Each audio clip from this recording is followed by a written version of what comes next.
From the Ben Pixel Studios in Las Vegas, Nevada, this is Phone Booth Fighting, your free weekly podcast covering the world of mixed martial arts and so far beyond with myself, Richard Hunter, and normally the two-time UFC heavyweight champion Frank Mir.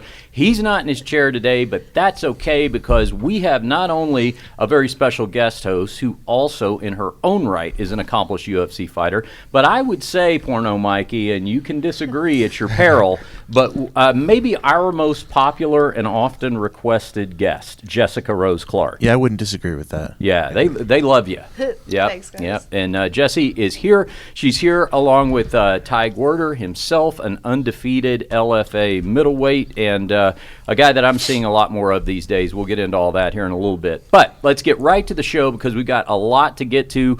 UFC middleweight Kevin Holland is going to be joining us here in the next hour. But up there on our big Skype screen, guys, is a couple of very good friends of ours, UFC fighters themselves, to be sure. To your left, that is rising UFC featherweight Sodiq Yusuff. And to his side is noted UFC lightweight James the Texecutioner Vick. Guys, it's good to have you back on. You know, I know as you guys win more and more fights and get bigger and bigger names, you're getting more and more media requests, but tell me that we are the only media outlet that insists on booking the two of you together. Is that right? You actually are. I think I don't think anyone else has ever asked to put us on together. So yeah, you're the one, sir. Yeah, I'm starting to think I'm not good enough to be talked to by myself. Not that at all. It's not that at all. It's that weird, Jesse. I don't know if you know, like, you ever had this kind of like friend dynamic where you're friends with. You got the one strong friend first, right? You know, like the strong connection. That's James. And then I met Sodiq incidentally, but of course they train together and all that. So we want to get Sodiq on. But you want to, like, we got to all go out and do stuff together. You know what I mean? You don't want to get into that, well, I invited James, but not Sodiq, or vice versa, or why aren't we all doing this together? It's weird if they're together all the time. It's weird to invite just one of them. Yeah. It's rude. Well, now what I do is I think we've really branded something here with the show because the guys train together with Lloyd Irvin. You guys stay together in a fighter house when you're up there, right? Yes, sir. Yeah, and but what I like to do is I like to imagine that they're MMA fighters by day, but perhaps at night they're like a comic book hero crime fighting duo. What about that? What's that Texas Ranger? Walker, Texas Ranger, and Jimmy Trevette. Right. Oh, okay. Well, then I was going to ask, like, what if you guys were a comic book crime fighting duo? What do you think your superpowers would be? What do you think you would bring to the presentation? He'll be Mr. Fantastic, and I'll be the Thing. I like that. I was going to say James should do something long and stretchy. That seems like something he would do. Yeah. Exactly. Yeah, like when you have to crawl through like an air conditioning duct to rescue someone from the bad guy, the supervillain. Yeah. I would think James would be the guy that would vault Sodiq up into the vent, and then he would crawl in and make the actual save, right? Yes, sir. Okay, all right. Well, maybe we'll do maybe a YouTube series is in the future for you too. I mean, you can't train 24 hours a day. But you are in training, both of you, because you both have fights coming up here. So, James, you got your next fight booked. You'll fight the soonest. You're going to fight July 20th against Dan Hooker. That's going to be in Texas. That's going to be down in San Antonio. The ESPN card. That's big ESPN too. That's the ESPN network. So how about that, James? That's a pretty big platform to be fighting on. Yes, sir. I'm excited, man. I'm excited to get back in there. My last fight, it was close. I thought I could have won that fight. It was super close. I didn't get a decision. I can't complain about it. It was a close fight. It was a big ESPN platform too. I blew it, and I want to fight at home, and I want to get a win, and hopefully get a bonus, and I'm going to perform on ESPN and then from my home state. Yeah. James is from my hometown of Fort Worth, Texas. And in fact, I don't know that Fort Worth has ever been more represented on this show than it is on this particular episode because in a little bit we got Kevin Holland on, and he's from there as well. And Sodiq, you as well, right? Like you live in the area? Nah, hell no. I'm from Nigeria. Well, no, I know that. Obviously, I know that originally. But have you ever spent? You've lived in Texas, or am I getting that wrong? I actually never left Maryland until like I started fighting. You know. Okay. Like I've only came from Africa straight to Maryland, and I stayed there for like 11 years. Yeah. No, I know the Nigerian story. We know you're from Nigeria, Sodiq. Yeah. In fact, that's originally I got an email from Sodiq saying that he was in touch with a government dignitary over there, and that they needed some help if I would just wire transfer some money. Have I recycled that joke? Have I done that with you? I've probably done it at least once, right? It's actually true. They just need $5,000 to open the bank account. Yeah. That may be the most famous spam email ever. Don't you think? Hey, it's legit though, man. Honestly, they make those emails like that on purpose. They make them really, really dumb, so the people that fall for it are too dumb to like pursue it any further. Yeah. So James, did you ever get your $5,000 back?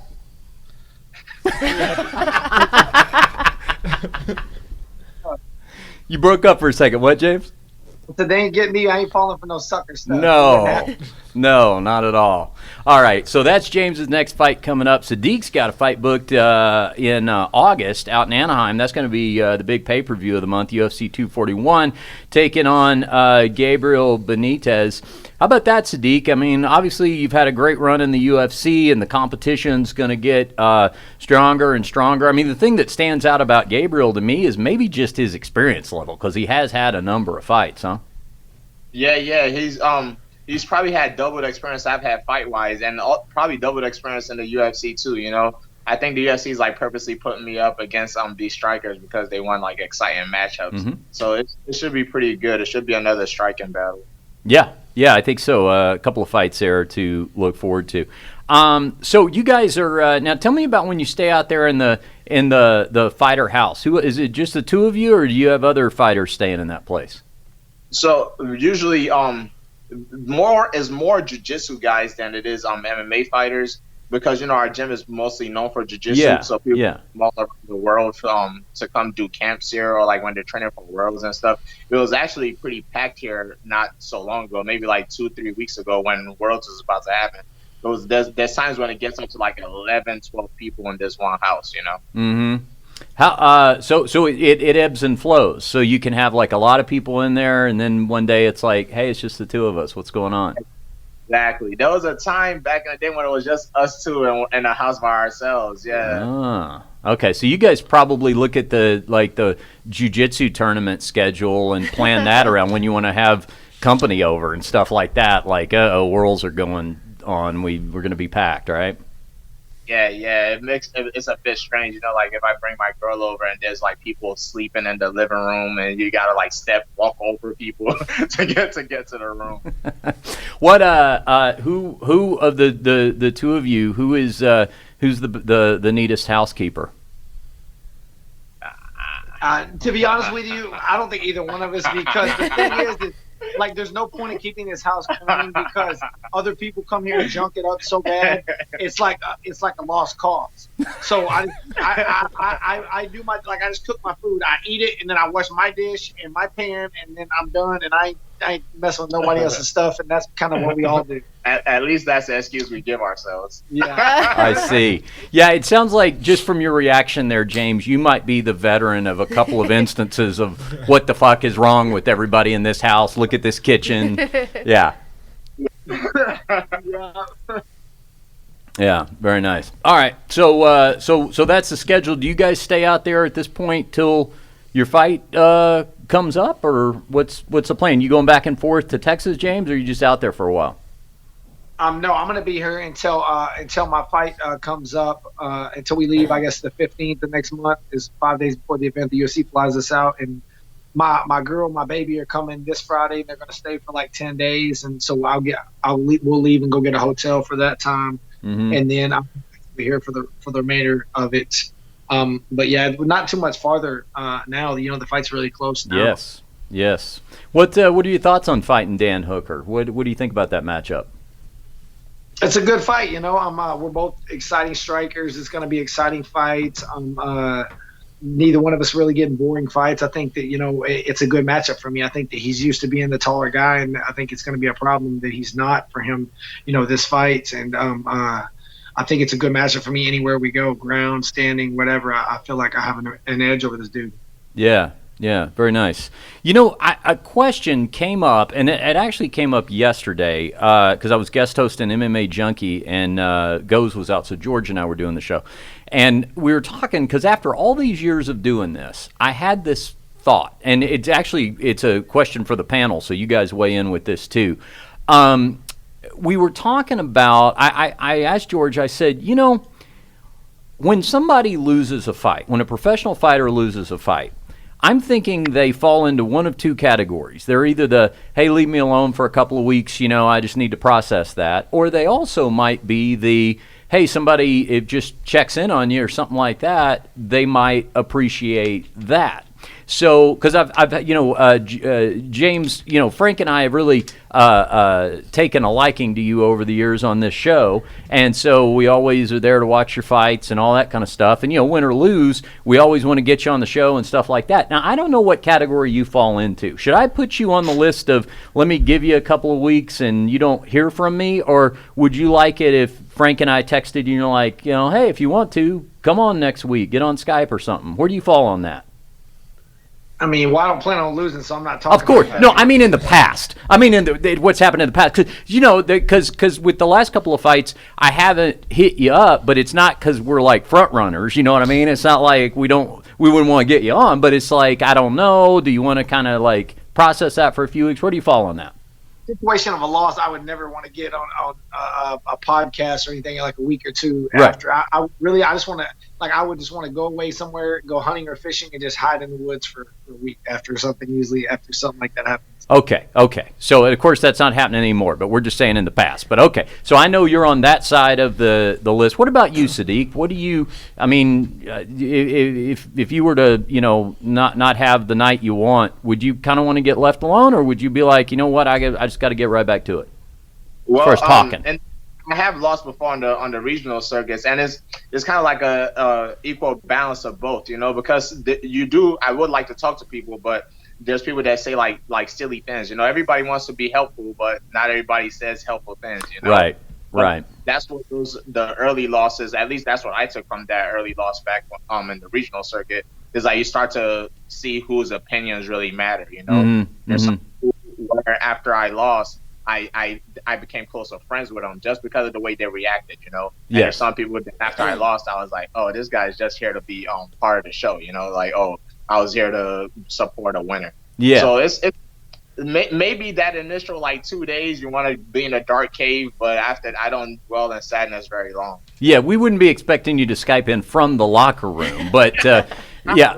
Well, and the funny thing too, while we're talking about this, and unfortunately Frank's not here, he would share this part of the discussion with you because I've also had this conversation with him. But to Frank, he's the opposite. Frank's like, oh yeah, when are we on? When are we talking? Sure, that's fine. Of course he's been around forever, but I just see that it would make sense that people just depending on their individual personalities, and it could matter how the fight goes or how well they know somebody that's asking them to come on or something like that. I just want everybody to know they're wanted is the point. So I don't want them to feel like it's they wouldn't be welcome. Now, where would you fall on that, Jesse? What do you think? Depends on how salty I am about the loss. That last one, I was super salty about. So I think I wanted to talk about it more because I was so pissed off. Yeah. But if I feel like I genuinely lost, then I don't know. I don't really feel the need to talk about it. Yeah. Would you want to go in the woods with James for a couple of weeks and see if you can? He's good. He can go in the woods for himself. I think what we're going to do, James, is we know you're off in the woods for 2 weeks, and then if you emerge at some point, then we know it's okay to have you back on the show. He's never going out there again, though. Remember? No, of course not. No, the woods have. We'll never see James again. What's that? when I win, I go hunting and fishing as well. So either way, it's a win or a lose celebration. Yeah. I think James just likes to exist in the woods. I think that's what we learned about him. And Ty, unfortunately, you're not allowed to answer this question because you've never lost. I'm gonna just sit here and stay quiet for that one. Yeah, guys. Ty is an undefeated. Not only is Ty an undefeated fighter at 3-0. But I was thinking, Ty, all of your wins have come in the first round. When you see a fight go to the second round, does it confuse you? You look at that and you're like, wait, what's going on? What are they doing? Does that confuse you? I don't know. Well, I've had, 2 fights that actually made it past the first round. So it's like, I know I hit hard, so it's like I'm thinking, man, this guy got a hard head, or my hand hurts too. So it's like amateur fights. Yeah. Oh, okay. Amateur. I started to say because your record, yeah, okay. All the pro fights went the first round. The idea is to keep it under a minute and a half. That's the idea. I'm trying to keep my face as pretty as possible. Yeah, you know. Very nice. What do you guys do when you're there in the fighter? Do you guys share a common passion like video games or something like that? Hell no, man. I'm a grown ass man. We Richard, could. I don't play video games. I'm 32 years old. I'm a grown ass man. It's gonna be more different. See, he says shit like that, but then he'll spend like 8 hours fishing and throwing the fish back. That's basically a video game. You're playing a game. If you're fishing and throwing the fish back, you go on my Instagram and you can see videos of me cleaning my own fish and cooking them and making my own food. It's all right. He missed out on the childhood, so he likes to he likes to act like it's not. No, fun. that was my childhood. Fishing. So here's the scoop on video games for me, to be honest with you. Yes. Like, it's funny. Like back then it wasn't funny, but now it's kind of funny. But I never got into video games big time because we were really poor growing up, right? Yeah. And like the PlayStation 2 came out before I even got the first damn PlayStation. So like I was always 2 or 3 years behind all the rest of the kids. So I was like, well, I'd get the first PlayStation and everyone else was getting a PlayStation 2. And I was like, well, this ain't even cool anymore. So I never got into video games. That's kind of really the reason why I never really got into it. All right, I'll tell you why I got into video games. We was broke. But I didn't have like clothes and shoes and stuff like that. But my aunt, that was the big present I ever gotten was like she got me an Xbox 360. And like I remember I bragged to kids about at the school that I had it, but they wouldn't believe me, because I had like bad shoes and stuff like that. I brought in like the video game controller just to show them like, oh man, I have something cool, So that's like a big point of happiness for me, So I can't play games as much anymore, but I'm still real big into like geek culture and stuff like that. Yeah. Do you guys play video games? Yeah. You guys gamers? Yeah. Probably too much. Yeah. I play video. This will give you an idea of how old I am. In my house, there is a full-size Ms. Pac-Man arcade game. Like that's the one game I can play. It's got a stick and it's got in fact, it just has a stick. I started to say it had a button, but that's just to start it. It's to pick one player or two, and then plus it costs 25 cents a piece to play, so I make money on company when they come home. Yeah, well that's interesting. So Sodiq is the big gamer. What do you guys bond over outside of fighting? What's a common interest? Anything? Ice cream. Yeah. A bad diet. Cheating our diet, trying to stay disciplined, to follow George Lockhart's program and not get in trouble. Right. Yeah. Right. Well, you guys don't have weight issues. You guys do all right when it comes time to show up for that. We get the job done, but it would be easier if we followed the program. It'd be easier. That's why it's crazy. Everyone sees us and they're like, "Oh, y'all are so big. I can't believe y'all make the weight." Well, fuck, we make the weight and don't even follow the program the way we're supposed to. Imagine if we did. He's speaking for himself. He's lying. He's speaking for himself. Yeah, right. Yeah. Cheater. I am amazed, James, particular, of course, because of your height. When I see, I mean, you make the weight, but I'm not. I don't know how. I'm sure you've heard that before, but I always think that's strange. It was a lot easier. It's like I'm 32 now. When I was 22, I walked around. I boxed the amateur at 165, and I fought I fought at that weight. I walked around at that weight. As your body gets older. So it really just in the last 2 or 3 years has it gotten, especially the last couple years, has it gotten way harder to make the weight, because before that, I'm tall and skinny, but I don't have like a huge bone structure or anything like that. I mean, I'm tall, but I'm not like huge frame guy. So it's gotten harder with older age, but realistically, if I'm disciplined, I can keep making this weight for a while. Yeah. Well, let me give you a glimpse at what knocking on the door of 49 is going to be like. You get, and Jesse witnesses this every week. You get real excited when you can drop a pound a week, 1 pound a week. That's what I'm good for. Yeah. Yeah, I don't know. You may or may not know, James, but I think I've mentioned to you that I've joined the fighter ranks as well. I'm about to have my second time in the cage. Yeah, you told me we were texting about it the other day. You told me you had that fight fought a 6'8" guy or something. 6'8", like that. yes. I have Jesse to thank for that. 6'8", and in fact, we were going to break this later in the show, but she's negotiating with Stefan Struve to come in for my second fight. So I think that'll be exciting. Maybe I'll ask James. James, yeah. I told James, I said I could have used your height getting ready for that fight. Little did I know. Yeah. I thought you were going to do better, Richard. Yes. Well. So did you managing him because y'all threw him to the wolves. Y'all should. Well, see, Jesse's the matchmaker for Wimp to Work, so she does all the matchups is the thing, and then you don't find the other crazy thing is you don't find out who you're fighting until the day before because you're training with all those people. So they don't want to make it weird during the training, So it's like a game show kind of. Like the day before is fair. That last 24 hours is really something to find out who you're going to fight. Yeah. Yeah. Scary for you. You should cut. You know what, James? This when will it be in September-ish? It's either end of September or beginning of October. Okay, it's not definite yet. Okay, end of September or beginning of October is when the next fight is going to be, and you guys will be done with your fights. Maybe you should take a little trip out here to Las Vegas and be in attendance, James. I know you love the odds making. You can be out there taking bets from the crowd. It's legal here, Yeah, I know. If I got time, I'll come out for sure. I love Vegas. All right. I love. All right. What about you, Sodiq? You want to? I'll try my best. I don't want to give you any words. I'll try my best. That's a no. That didn't sound too positive. All right. Well, you got to catch me now because once a fighter takes off in popularity, sometimes the tickets get harder to come by. So I'm just all right. Well, good stuff, guys. Good stuff. What do you guys have planned for the rest of the day? Is there more training later? You said you guys. What do you do? Two times a day? How does all that work out? So different days is different schedule, but the basic. So today's Wednesday. Yeah. We get to the gym like around 9:30 to 10, and we're there in the morning from 10 to 1:30. And then at nighttime, I'm a little different from James because I usually go to boxing at 7. So I'm at boxing from 7 to 8:30, and then at 8:30 to 10:30 I'll be at jiu-jitsu. So It's kind of a full-time job. Working hard. That's what I like to hear. All right, guys. Well, I'll let you get about your day. Frank sends his regards. He's sorry he wasn't here at the last minute, but of course, actually, because both of you guys are going to have wins coming up in the next couple of months, we're going to be hitting you up like a couple days after the fight. So you got to come back on with us. All right, talk about those victories. For sure. Yes, sir. All right, good deal. All right, guys, good to see you. There goes Bye. Jay. Hey, tell everybody where they can follow you guys before we cut loose here. You want to mention your social media or any sponsors or stuff like that we need to mention? What about you, James?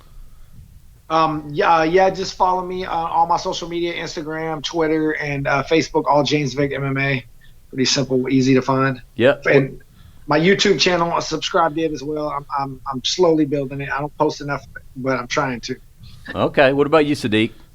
Yeah, everything I have is super Sodiq. A lot of people follow me on Instagram, but as much don't translate to Twitter. That's because the Nigerians aren't there. But if everybody follows me from this interview, it'll be more people. Go follow my Twitter page. That's it. Okay. Well, let's start seeing if we can build up the Twitter.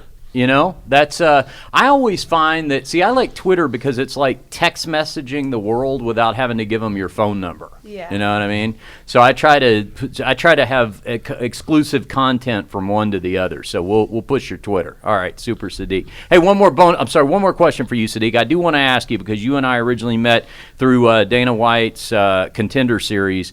I assume you've seen a couple episodes of this new season or one or something like that. What do you think of that new Apex facility? He gave me a tour of that thing last week, and it was like being on the set of Who Wants to Be a Millionaire or something. Like, that thing was deluxe. And I'm not just talking about the fact that they could run the air conditioner. Do you know about how they had to turn the air conditioner off when they would, the first 2 seasons? Because it was so loud in the old Tough Gym that it would come over the audio. So it would ruin the video of what they were filming. So everybody was just sweating. It was a great place to cut weight if you needed to cut weight. But anyway, what do you think about that? It's pretty impressive looking, huh? Yeah, I was just actually talking about that at the gym. Like, it looks really good, especially for us viewers. But I'm not gonna lie, I like the way the last place looked, because it turned it. When I'm fighting, I try to make my fights as close to sparring in my head. Like, I try to make it feel like another day of sparring. And that's why I said the Contender was such like a good place for me to shine, because that's exactly what that room felt like. You was there, you saw how quiet it was. Yeah. There's just like 10 people in the audience, and you could hear people punching. Like, anything that lands, you're gonna hear it. And it's just your coaches and his coaches. It was just another sparring session. We was in and out in 2 hours. Yeah. So like it probably will suck more fighting in this brand new place, but I'm sure it looks a lot better for us watching it. I'm happy I got mine done in the old one. Yeah, no, that's true. Sadiq's right. When you were in that old gym, there were so few people in there that it was quiet. The punches were thunderous. And the best part was, like, when you could hear one of the fighters' grandmas yell, like, "Come on, baby, knock him out," And then the other family would get mad. It was like one of those things where, like, a Little League game gets violent or something. They got to separate the parents or something. Yeah. All right, good stuff, guys. Let's get back to training. And actually, I'll see you, Sodiq. I'll be out there for that Anaheim fight. So I'll see you then, if not before. But good luck, guys, and stay in touch. We'll talk to you soon, okay? Bye. Take it easy, guys. Have a nice one, y'all. All right. That was James Vick and Sodiq Yusuff, a couple of UFC fighters and a couple of good friends. I like their friendship. I like that. Who have you been really close friends with like that, Jesse? Anybody? Yeah, I know you don't have friends. Probably What am I Ty. thinking? Yeah, Probably Ty. Yeah. You never had that, like, that other fighter person who you were just like best pals with or anything? Not really. Yeah. Because, like, I guess Chelsea, but because she's my student as well, it's a bit different, you know? And I'm so competitive with the people that I train with that it's really hard for me to be super close friends with them because I'm always trying to fuck them up, you know? And I think a lot of women in particular don't handle that too well. Yeah. That I mentioned Frank was in Sacramento earlier, and he was actually supposed to be here today. Thanks to you guys for jumping in, because this was very short notice. I actually saw you this morning. I didn't know this was going to come up, but Frank's his wife's family lives out in Sacramento, so they were headed out there. It's funny because I mentioned guest hosting MMA Junkie the last couple of days, and they've had Daniel Cormier booked the last couple of days, and they're actually, I think, finally getting him today because he kept having to cancel the last 2 days. But it reminded me of what we deal with Frank and the family, because Cormier's got a couple of kids that are in like athletics and stuff. Frank's got 3 kids that are in athletics, and as a person who is childless, I marvel at this is like a whole nother job these parents have, where Frank has this app that we all subscribe to, and if you look at these kids' schedules, it looks like you're an air traffic controller, like trying to, I don't know, where do we fit that in? Well, we got a 15-minute window between, Bella's football game and Ronan's whatever, and it's crazy that way. Especially when both parents work full-time. Yeah. Like, I feel like Eric Nixick and his wife are the same way. She's a real estate agent, he's a general manager of Extreme Couture, and they've got 3 kids as well. Yeah. And the kids are involved in gymnastics, athletics, dance, everything. Yeah. And they're always like finding ways to make everything work. I think the last time we were at his house, we even asked him, like, how do you guys do it? He's like, I don't know, just wing it, I guess. I was like, all right. Yeah, it's crazy to watch them. It's like scheduling trains. I'm flat out trying to come home and look after my dogs on a busy day. Yeah. No, I'm the same way. I'm like, if I need to leave the house, everybody just gets in their crate. Yeah. That's apparently frowned upon when you're parenting. When you got kids. Yeah. Just like this morning's conversation. She's like, I wonder if you could crate kids. Like, what? Create kids the way you can create dogs when they're being naughty. Oh, this came up this morning. I started this conversation yesterday. What was the? I don't know how these things are treated in Australia, but here we have something called Child Protective Services. Oh no, I guess it was frowned upon by everyone. It was just a question. Oh, okay. I don't have kids, right? But when my dogs are really naughty, I crate them, and they come out and they're way better behaved. Yeah. And we were with this woman, and she said that her daughter has been testing her lately, and I was like, if only you could create kids the way you can create dogs. That's what makes dogs awesome. Exactly, because my Blue, she's a little bitch, but if I crate her, she comes out pretty sweet. Yep, and she's always excited to see you when she comes out. I knew one of my first friends that had kids. I remember we were, and the friends that have kids. It's like they're always trying to sell you something. Like, well, when are you? Aren't you going to? Because what it is, they can't go see a movie on 30 minutes notice, and they want you to be fucked the same way. Yeah. You know what I mean? So they all, So they're always trying to push it on you. I remember this friend of mine was always like, well, hey, it's great. Fatherhood changes. And he happened to have his 2-year-old kind of hanging out with us, right? And he was at my house, and I had my dog there.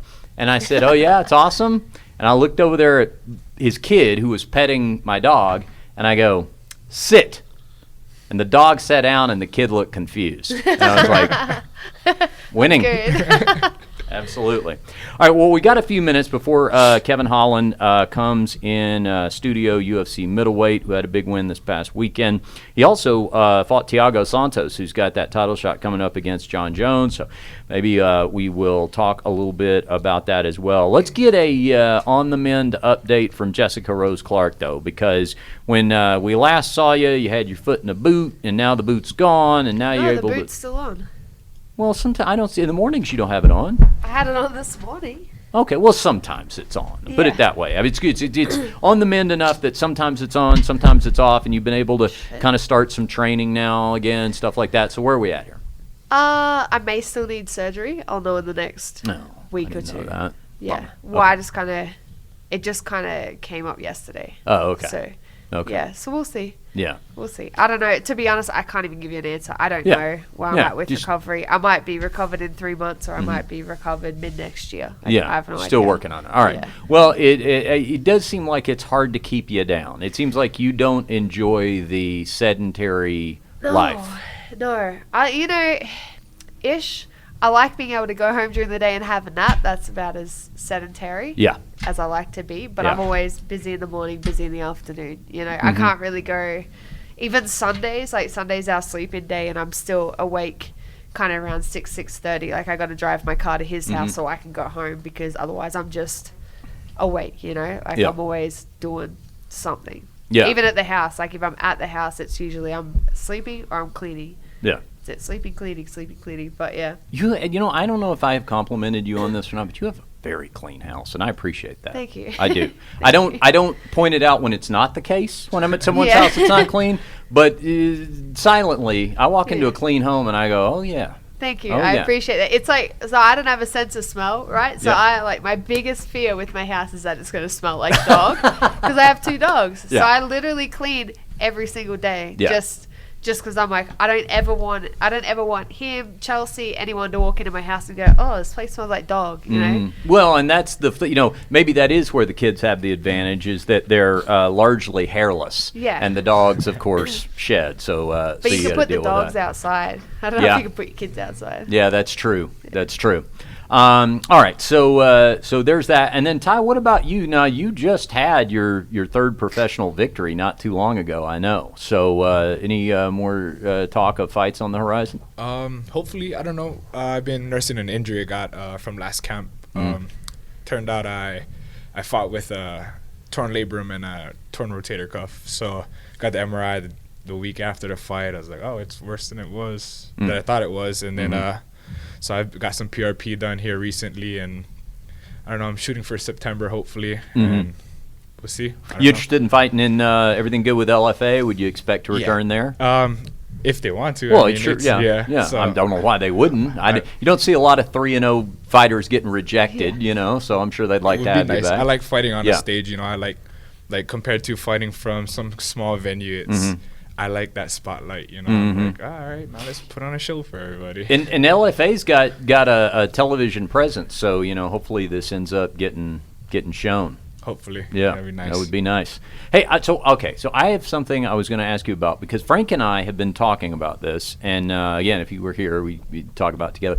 But we have a traditional Polynesian tattoo question, because you have those, right? Yeah. Okay. So is that like when, like, Scottish people, you know how like they have a plaid or something like that? Like somebody who does that, would they be able to look at that and see a story in the design? It all depends on placement. So like you'll have the people that traditionally they'll do it with a tap, you know, like whatever it is. Yes, I've seen that. Whatever they use. And like certain placements and certain designs will depend on what goes on or what has happened in your family or who's a part of it, who's not, you know. And like, for example, like you see ones that they kind of look like triangles. They would represent like shark teeth. And, you know, it's kind of like showing strength. And it's all depends. So like a lot of mine are free-handed. It's way too much work to go in depth and like trace down my family lineage and have them draw something up. Like you have to have somebody draw it up, and that costs a lot of money. And then you gotta go to wherever your family's from and get the like whole approval and all that stuff. But it's so someone who knows this would be able to look, like a tattoo artist that does it would be able to look at it and they go, oh yeah, I see the strength here, and I see that, like they would see all that, right? Yes, they should. It's always very intricate, so clearly it's not random, but you don't know like what the that's what I assumed. Like I wouldn't go I wouldn't want to go to some tribal artist that just does it and doesn't know a damn thing about what he's putting on you, you know. Maybe not the spot that advertises the $25 special down on the strip. That's probably not $25 tribal tattoos. Well, it sounds like a win to me. They just have a sign that says $25. I don't know what it gets you. So it gets you a seat, maybe. I don't know about the rest. Yeah. I have a $50 tattoo that I got out of a vending machine. Like, you know, one of those little toy vending machines where you put the quarter in or whatever and twist it and the egg pops out. Oh. I have one of them. That's from there. I paid $50 and then put the quarter in, twisted it, the egg came out, and that was what came out. You mean like a tattoo shop had that? Yeah. Oh, that's clever, actually. The marketing. So, like, you would get maybe as a kid, like a temporary tattoo. Yeah. You would randomly get it out. the actual one, Oh, that's interesting. Huh. Well, I wonder, hopefully everything in there is acceptable. Yeah, there was some really cool pieces, and I was super pissed when I got the skull, but I'm like, fuck it, I paid for it, I'm gonna get this one. Yeah. That's why I made it pink and purple, though, because then at least, like, it wasn't just a plain skull. Yeah. Oh, that's good. You got tattoos, Mikey? None. No? Yes, stay that way. Yeah. I think I'm the only person under 35 without any tattoos. Yeah, me neither. It's funny because I was talking to my mom the other day. Yeah. And my mom, she would be fine if I had tattoos. I mean, she's a very supportive mom, but she's also old enough that this was before everybody had tattoos. You know what I mean? So like, I remember this is one of my most distinctive Kiss memories. Actually, as a kid, was I loved Paul Stanley of Kiss so much, and like by the age of 7, and he has on his arm a rose tattoo that's that big. That's all he's got, and to this day, it's all he's ever had. But that was the first time I ever saw a tattoo. Yeah. And I remember my mom going, now that is a tattoo, and now that's permanent, you know, so you don't want to, you'd never be able to get rid of that. You'll never get a job. Yeah, something like that. And so anyway, the other day I was talking to her, and she said to me something about tattoos, and she goes, now I hope you don't have tattoos. And it just occurred to me, like, I guess I could have technically gotten them since she's last seen me, and you know, that was like a conversation we had never had before. And I was like, no, I don't have any.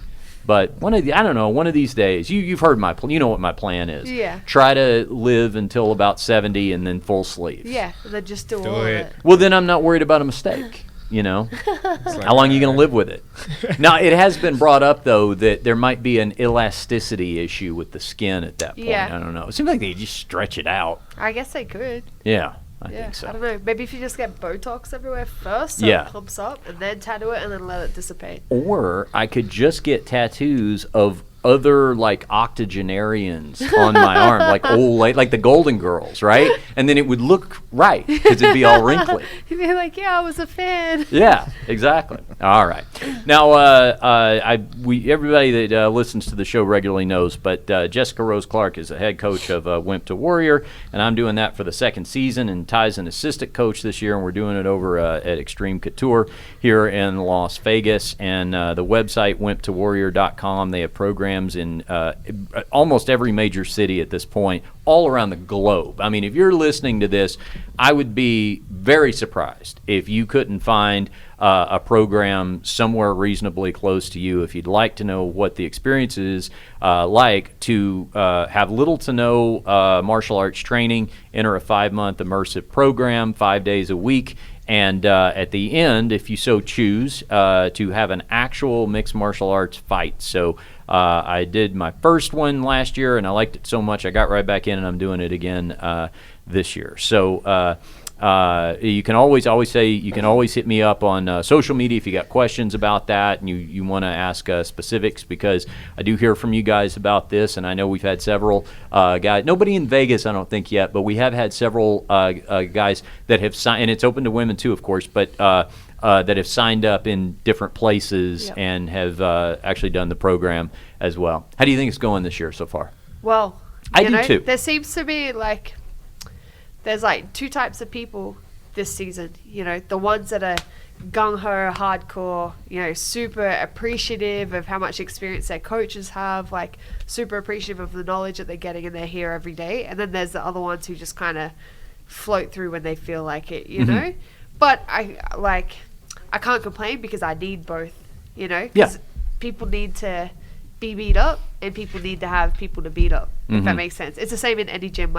There are people that are really great training partners that may never be great fighters, but you still need those so that the ones who will do really well have people to work with. So I feel like we have a really good blend of kind of experience. Like this morning, we kind of MMA sparred for the first time, and I saw some really amazing things that I wasn't expecting at almost everyone. Your striking's gotten so much better. Thanks. Yeah, so you're cracking on a bit with Darnell. And I'm feeling we're better all about sitting there it. going, oh, look at Richard and Darnell. Cracking. Thank you. That's good, because last year she was going, oh, look at Richard. Oh, maybe you should just take him down. Yeah. Well, thank you. Yeah. And that's, and that is something, because it's like that particular Darnell, the particular training partner you mentioned, is a guy who's doing it for the first time, but he's a guy that I've seen have he's really he's really taken to it. You know what I mean? Especially since he's being consistent. He was one of the ones that was floating, and I kind of had a stern talking to him, and I'm like, I know you can do a lot with this. I really want you on the finale, so you got to start showing up more. And he's been showing up, and I've seen the improvements daily for sure. with him. And that is an example of. I also think that there is a point a lot of times where this stuff clicks. There's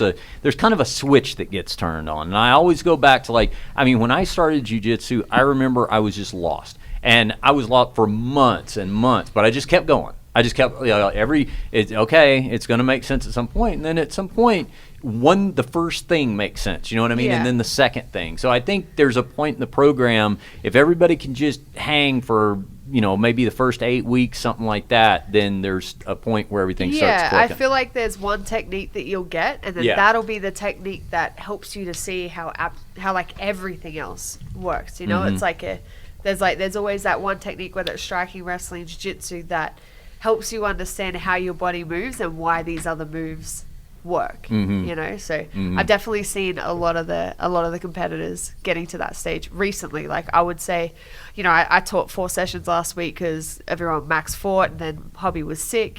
So I don't usually get to be there on the wrestling and the grappling days, and I really got to see a lot where everyone was at with the grappling and stuff, which I had no idea. Obviously Hobby and Max keep me updated all the time, but I don't physically get to see it, and the way I see things and coach things is different to how they do.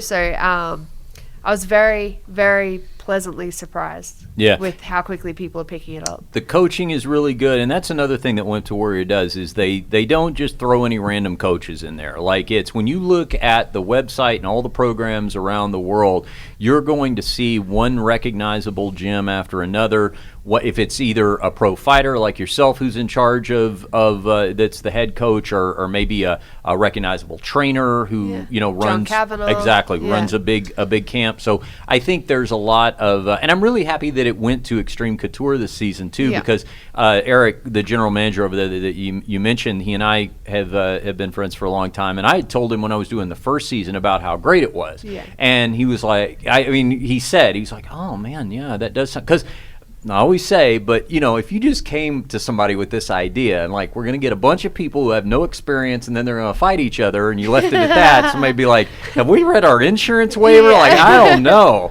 But when you see the way that the program is run, how top notch it is, from Richie Cranny, the organizer of the program over in Australia on down, it's very smooth. What is your? I don't know if you'd ever heard of this thing, Ty, before you got involved, but I would think to a pro fighter who is probably typically somebody that has wanted to be a fighter for most of their life or something like that. In a way, it's relatable because it involves martial arts, but in another way, it's really different because it's not people who wanted to be fighters their whole life. A lot of times, it's accountants and housewives and construction workers and whatever else. Podcast hosts. Thank you, Porno Mikey, that want to come together and do this. So, what's your impression of it, Ben? Well, when I first met Jessie, she was like, oh, I got to do this Women to Warrior program. And I was like, all right, cool. Like, I didn't really think too much of it. And during the time, I was thinking about, like, hey, I want to start personal training guys, teaching guys hitting mitts, And I got a bunch of guys that always hits me up. They're like, hey, I want to learn some of your stuff, And, season started, I was like, hey, it's pretty fun. Like, I like teaching people that don't know really too much about what we do. And my roommate, he's a big old teddy bear. Like, he just doesn't know how to, like, he's like, oh, I don't know how to punch. I don't know if I could hurt somebody. And he's kind of shy like that, And I started holding mitts for him in the garage and stuff. And he's like, oh, this is fun. And he's like cracking me with the pads, And just like seeing his face light up every time I teach him something new and he gets it, he's like, oh man, can we hit pads again tomorrow? Like, so it's cool. So it's bringing that over to seeing you guys and grow so much, it kind of warms my heart. I like it. No, very nice. Well, good. Well, it's been a great season so far. Of course, we're keeping everybody up to date on how everything is going. My sophomore effort here, so it's been a lot of fun. Yeah. It is weird to realize all of a sudden you're the veteran of the of the group, right? I was like, wow, all of a sudden, but it's surprisingly relatable. Because I have seen so much of, and it's, talk about like it was a million years ago, it was last year. But I said this to you the other day, I did not realize how much I got out of the first season until I really started the second season. Because, there's a ton to learn, there always will be, but it's not, that you realize how much you've learned, making way for more new stuff, and you see other people learning that stuff for the first time, and then also their achievements, their progress, and then you start to see them change. I think last year I was so focused on myself. The last thing I'm doing is really paying a lot of attention to how everybody else is doing. And then this year, I guess because it looks familiar to me, some of those things, I catch myself in these moments with other training partners where I'm like, I know exactly what's happening to you right now. Like, and you're going to be all right. Or, after they overcome that and seeing it change and be like, oh, you don't realize what just happened as much as I do, but I know exactly what you just experienced. That's why I'm happy that you're here. That's why I choose your partners a lot. Like, I tell you to go with certain people, and it's because I know you already know what we're doing and that you can give that particular person a little bit of help, you know? Yeah, it's been cool. It's cool because you actually listened to everything that we did last season. Like, you have a little bit more experience, and then you're kind of in this leadership role to everyone. Like, I see them all coming up and talking to you afterwards, and it's cool how you hang out and help them out after class and do a bit of extra rolling and stuff, because that's invaluable, you know? And that's another great thing about Coutures is that, that's a very welcoming environment. And I always tell people, it's like, there's a couple, first of all, with coaching, just because somebody can do something to a high level doesn't always mean they can explain it at a high level, and we're fortunate to have that. But the other thing is too, MMA gyms can be intimidating environments, and most people, I mean, I at least had the benefit from the media side of being around it a bit, you know, and some of the people. But you know, you think about the average person. This isn't you know, Bally's Fitness you're walking into here, and so for the average person, that's a lot, and that's the last thing a fighter's thinking about because they're used to being around it so much. So I think it's always a really important barrier to break down, and that's been another nice thing to see too, is how the people who may, you know, even 6 months ago would have never mentally put themselves in that place are totally comfortable being now there. feel welcome there. Absolutely. So anyway, check out wimptowarrior.com, follow all the Wimp to Warrior social media, and of course we'll keep you posted on the show here as well. We should be seeing Kevin Holland here shortly. I do want to let everybody know, if you happen to be in the Las Vegas area, the next 2 weeks I'll be doing comedy shows at the Stratosphere Hotel and Casino the next 2 Sunday nights. So if you want to come to one of those shows, hit me up on social media and I'll put you on my guest list just because you are a listener to Phone Booth Fighting. I'll tell you what, I had planned to maybe get to this a little bit later, but since we do have a few minutes, Mikey, will you pull up that BJ Penn clip? Oh, sure. Have you guys seen this yet? I did see it. I have watched this 30 times. I'm afraid to see it. And I see. Oh, you haven't seen You have it? not seen this yet. Okay. I don't know what clip it All right. is. Well. The only one that's going around right now. All right. Well, BJ allegedly. Yeah, I know. Maybe a little more than I should about this. Yeah, was at a go full screen on that, Mikey. If you're watching on our Phone Booth Fighting YouTube channel, you can see the video. The word is that BJ Penn got in an altercation with a bouncer at a strip club in Hawaii, and I guess they're fighting in the parking lot, and there's video of it. Now, I'm seeing a lot here, and I'm just going to throw out some. First of all, do you recognize this parking lot at all, Ty? I know originally. Oh, you do recognize it. Okay. Tell me about the kind of strip club that allows a patron to wear flip-flops and where the bouncer is apparently wearing an old Bo Jackson jersey. Is this considered one of the top-notch strip clubs that Hawaii has to offer, would you say? Well, I wouldn't say there is any top-notch strip clubs in Hawaii. Oh, there's not. Okay. Hey, you got to kind of alter it to where everybody can come in. Not everybody can afford a nice dress T-shirt and dress shoes. Everyone's like, you got slippers and tank top. All right. Come on in. You got money. You're cool. So the bouncer is really just sort of trying to be relatable to the average patron wearing his throwback football jersey. Okay. Now cue it up again, please, Mikey, because let me first introduce you to the participants. You'll recognize the UFC Hall of Famer, but there's the bouncer. Go and pause it right here. Okay. There's the bouncer, and then there's these peripheral characters. Now, I've watched this enough times that I've figured out the guy in the tank top back there who looks like a Machine Gun Kelly or something he's with the bouncer. He knows the bouncer, okay? And then that's his corner man. And then the heavyset guy that's just off frame right here, that's BJ's friend because he keeps calling him B. So go ahead and pause it. Wait, let me cue you. So so the heavyset guy there is trying to diffuse this situation. They both are at the moment because they don't want this happening in the parking lot. They're not really trying that hard, though.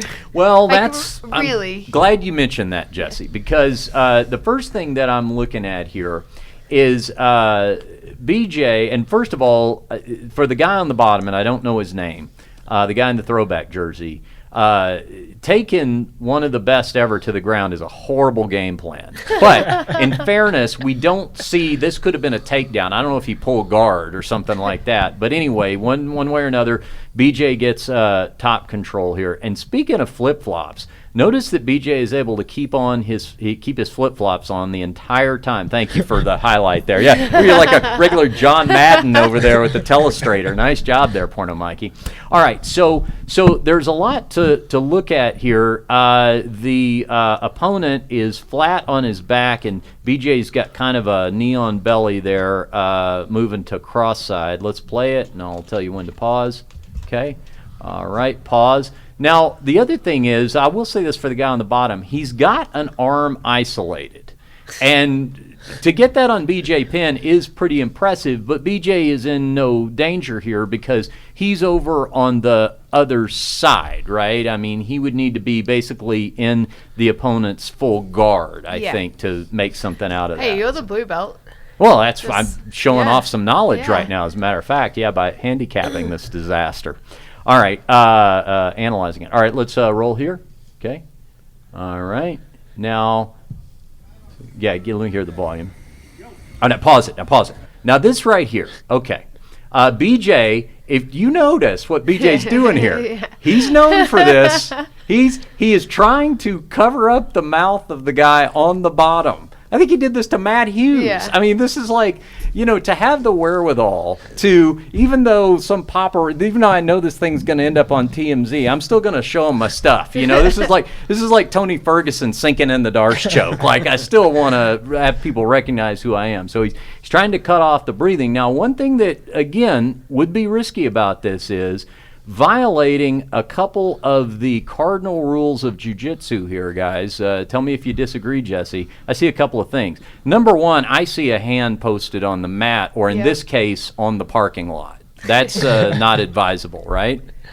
Inside control, it's okay. Yeah, In the sure. guard, no. Right. No, I mean, because he's inside control, He's okay with it. He's okay Yeah. with it, but these things can change at a If he moment's didn't have it, Yeah. he was in that position, the guy on the bottom could just reverse it. Yeah, So that's a post to stop the reversal. Yeah, you would not tell the kids to be employing these kind of advanced mechanics. Like, Correct. basically, don't put the hand on the mat. Now, here's the other thing we got is now he's got one arm in and one arm out Yep. of this guy's grip, and if that guy had BJ in his full guard, then there would be an opportunity for a triangle choke there. So he's playing fast and loose here. Okay, go ahead and roll it a little bit more. Okay. Zoom in. All right. Now there's BJ's friend trying to employ BJ to just call off the fight. All right, now stop it there. Now at this point, the opponent has gone to a knee shield. Now this is interesting because the go-to move for BJ at this point would be to just smash the knees and move to the back, take the back. Yep. And I don't know if that's BJ being merciful and not going to the rear naked choke, or if he's just not particularly motivated to finish the fight at that point. Well, I don't know. In an MMA or Yeah. a street fight, Yeah. I would never recommend falling to your back for a submission, right? So if he slammed the legs, Yeah. smashed the legs, Yeah. went to the back, he would end up with his back on the ground, right? Trying to attack the choke. Now, if that doesn't work, you're on the bottom, aren't you? True. Yeah. No, that could. Well, I guess it would depend on whether or not the guy, which way he rolls at that Whether he point. went belly down or And- Yeah. to his back. He's But- got no shirt, and he's going to drop his back to Great concrete. Yeah. point, Yeah. Mikey. This is something we don't consider in the octagon that we absolutely should consider in parking lot fighting, which is road rash. You don't want that. Hey, You get I've got infection. scars on my knees from the canvas in the UFC cage. Yeah. In the octagon. And that's the octagon. Yeah, so see, if that's it what were I mean. I asphalt, wouldn't do it the would same be stuff on the asphalt. it would be even worse. All right, let's keep rolling there. See what happens here. So, all right, BJ goes back and all right, pause it. Now this was completely unexpected. Machine Gun Kelly there, the corner man of BJ's opponent, starts throwing punches to BJ's head. Now they're inconsequential. Nothing seems to happen. But you see BJ's corner man, the hefty fellow, try to intervene. I mean, I don't know what that guy was thinking, that he thought that was going to make some kind of difference. But he actually threw a few shots. So go ahead and roll that. Whoa, Matt, what are you doing? All right, Matt, you messed up. Man. Yeah. Yeah. Don't do that. The pigeon All right, is real. pause it. Now, what'd you say? The pigeon is real in this video. I The love pigeon? It. Yeah, the Pigeon broken English. Oh, Yeah. yes, exactly. Yeah, I like the fact that he starts going, BJ's corner man starts going, don't do that. And the guy goes, okay, my bad. All right, let's go ahead and roll. I tell you what, whichever corner man brought the water to the corner there, that was that's a guy who's on top of his game right there. In case this thing goes more than one round, you don't know anything about that, Ty, but sometimes. That's the first. Yeah. All right, let's see. Pause it there. Now we got some relief coming in. This guy's going to try to. So, I mean, are these club employees? Maybe really you think they are? Yeah. Do you know any of these people? Are you looking at this going, oh, that's Jerome? I think I might know who the guy is in the red shirt. I'm not entirely sure though. Yeah. Okay. All right. Go ahead and see the end of it here. He looks very familiar. Yeah. All right. We kind of don't get to see the conclusion. I think I know pretty much how it turned out, but there was a lot to watch there. I mean, as I played that clip, I was surprised at I thought how much there was to analyze there. Yeah. Yeah, man, Hawaii scraps, I tell you. Yeah. So dramatic. Yeah, is that something you've looked a little all too familiar? Is that what you're saying there, all Tom? too familiar. Oh, really? The guys that's trying to. The guys that's trying here. to. Okay, great. All right, very good. So let's do this. From that to this, we're going to welcome in UFC middleweight Kevin Holland into the studio here momentarily. We're going to take just a second to have another chair magically appear right there in that spot next to Ty, and we'll say hello to Kevin right after this. Joining us in studio now, guys, is the Trailblazer, UFC middleweight Kevin Holland, who just came off a big victory this past weekend in South Carolina. Kevin, welcome to the show, man. How you doing? Pretty good. How about yourself? Real good. Lean right on into that microphone. Pretty good. Now, first things first, I have to say that, and I said this at the beginning of the show, I don't know if Fort Worth, Texas has ever been so represented on an episode of the show as this one, because Fort Worth is my hometown. We had James Vick on earlier, who's from Fort Worth, and you're from Fort Worth. Yeah. Yeah? Did you grow up there?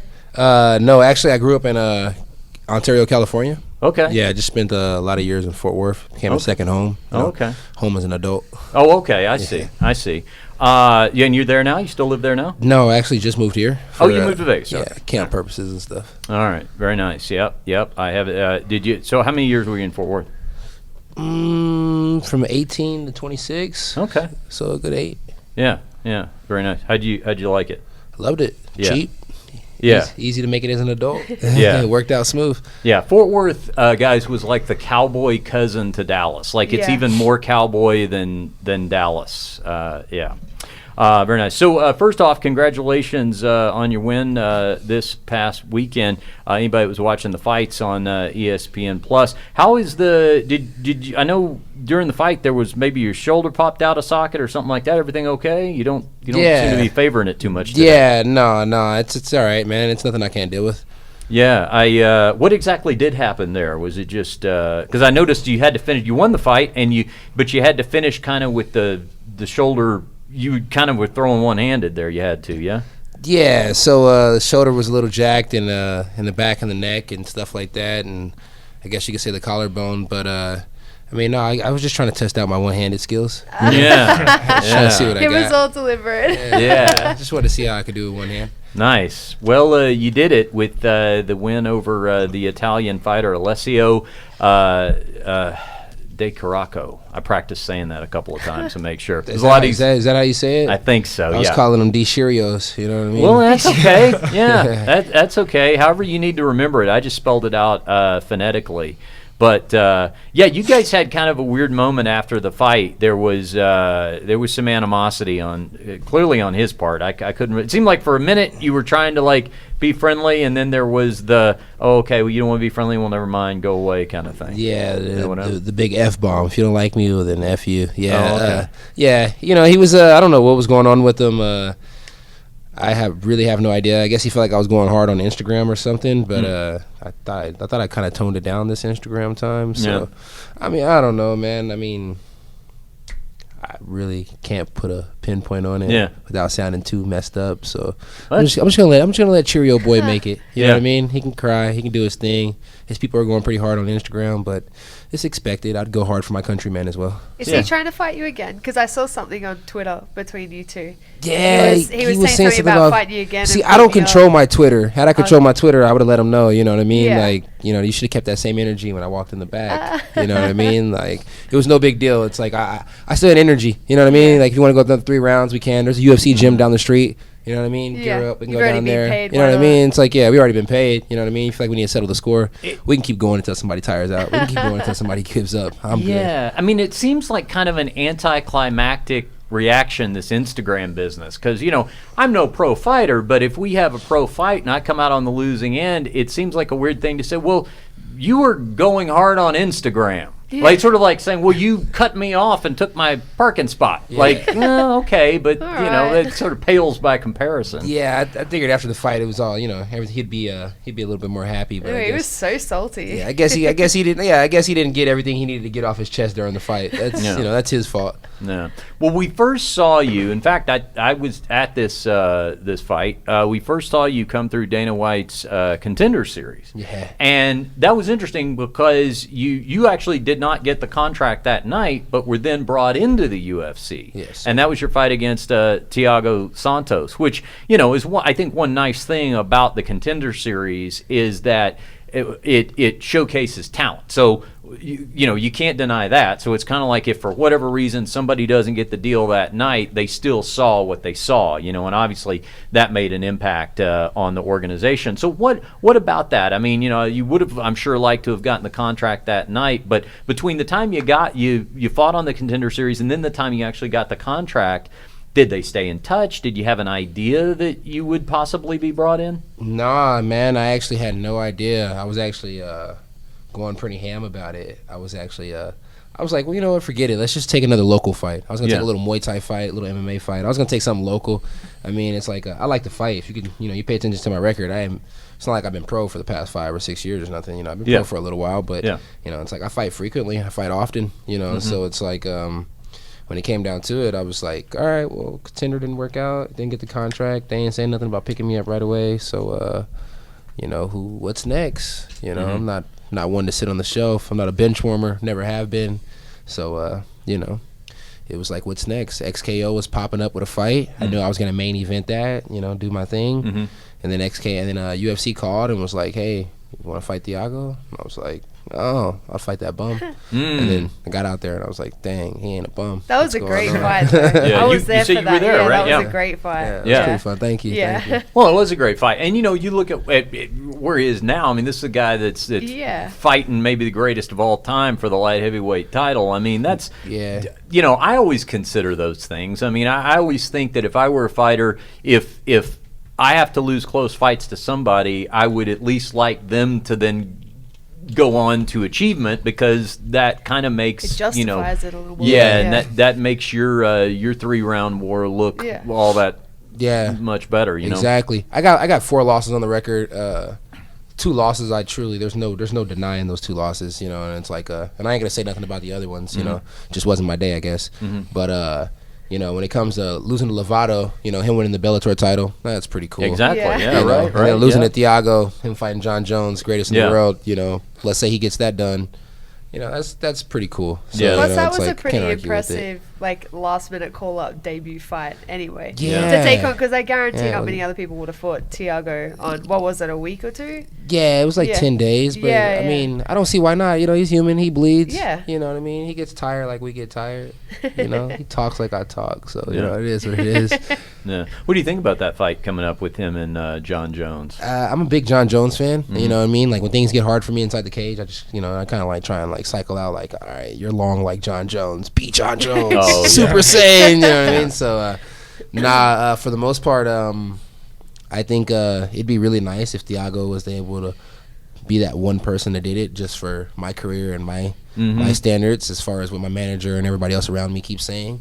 But I mean, John Jones is the GOAT. You know what I mean? It's like you have other guys that are great. Yeah, he has his little spectations with the PDs or however you want to call it. But besides all that, I mean, you can't take steroids to fix your fight IQ. Yeah. You know what I mean? There's plenty of guys that took steroids before that's lost.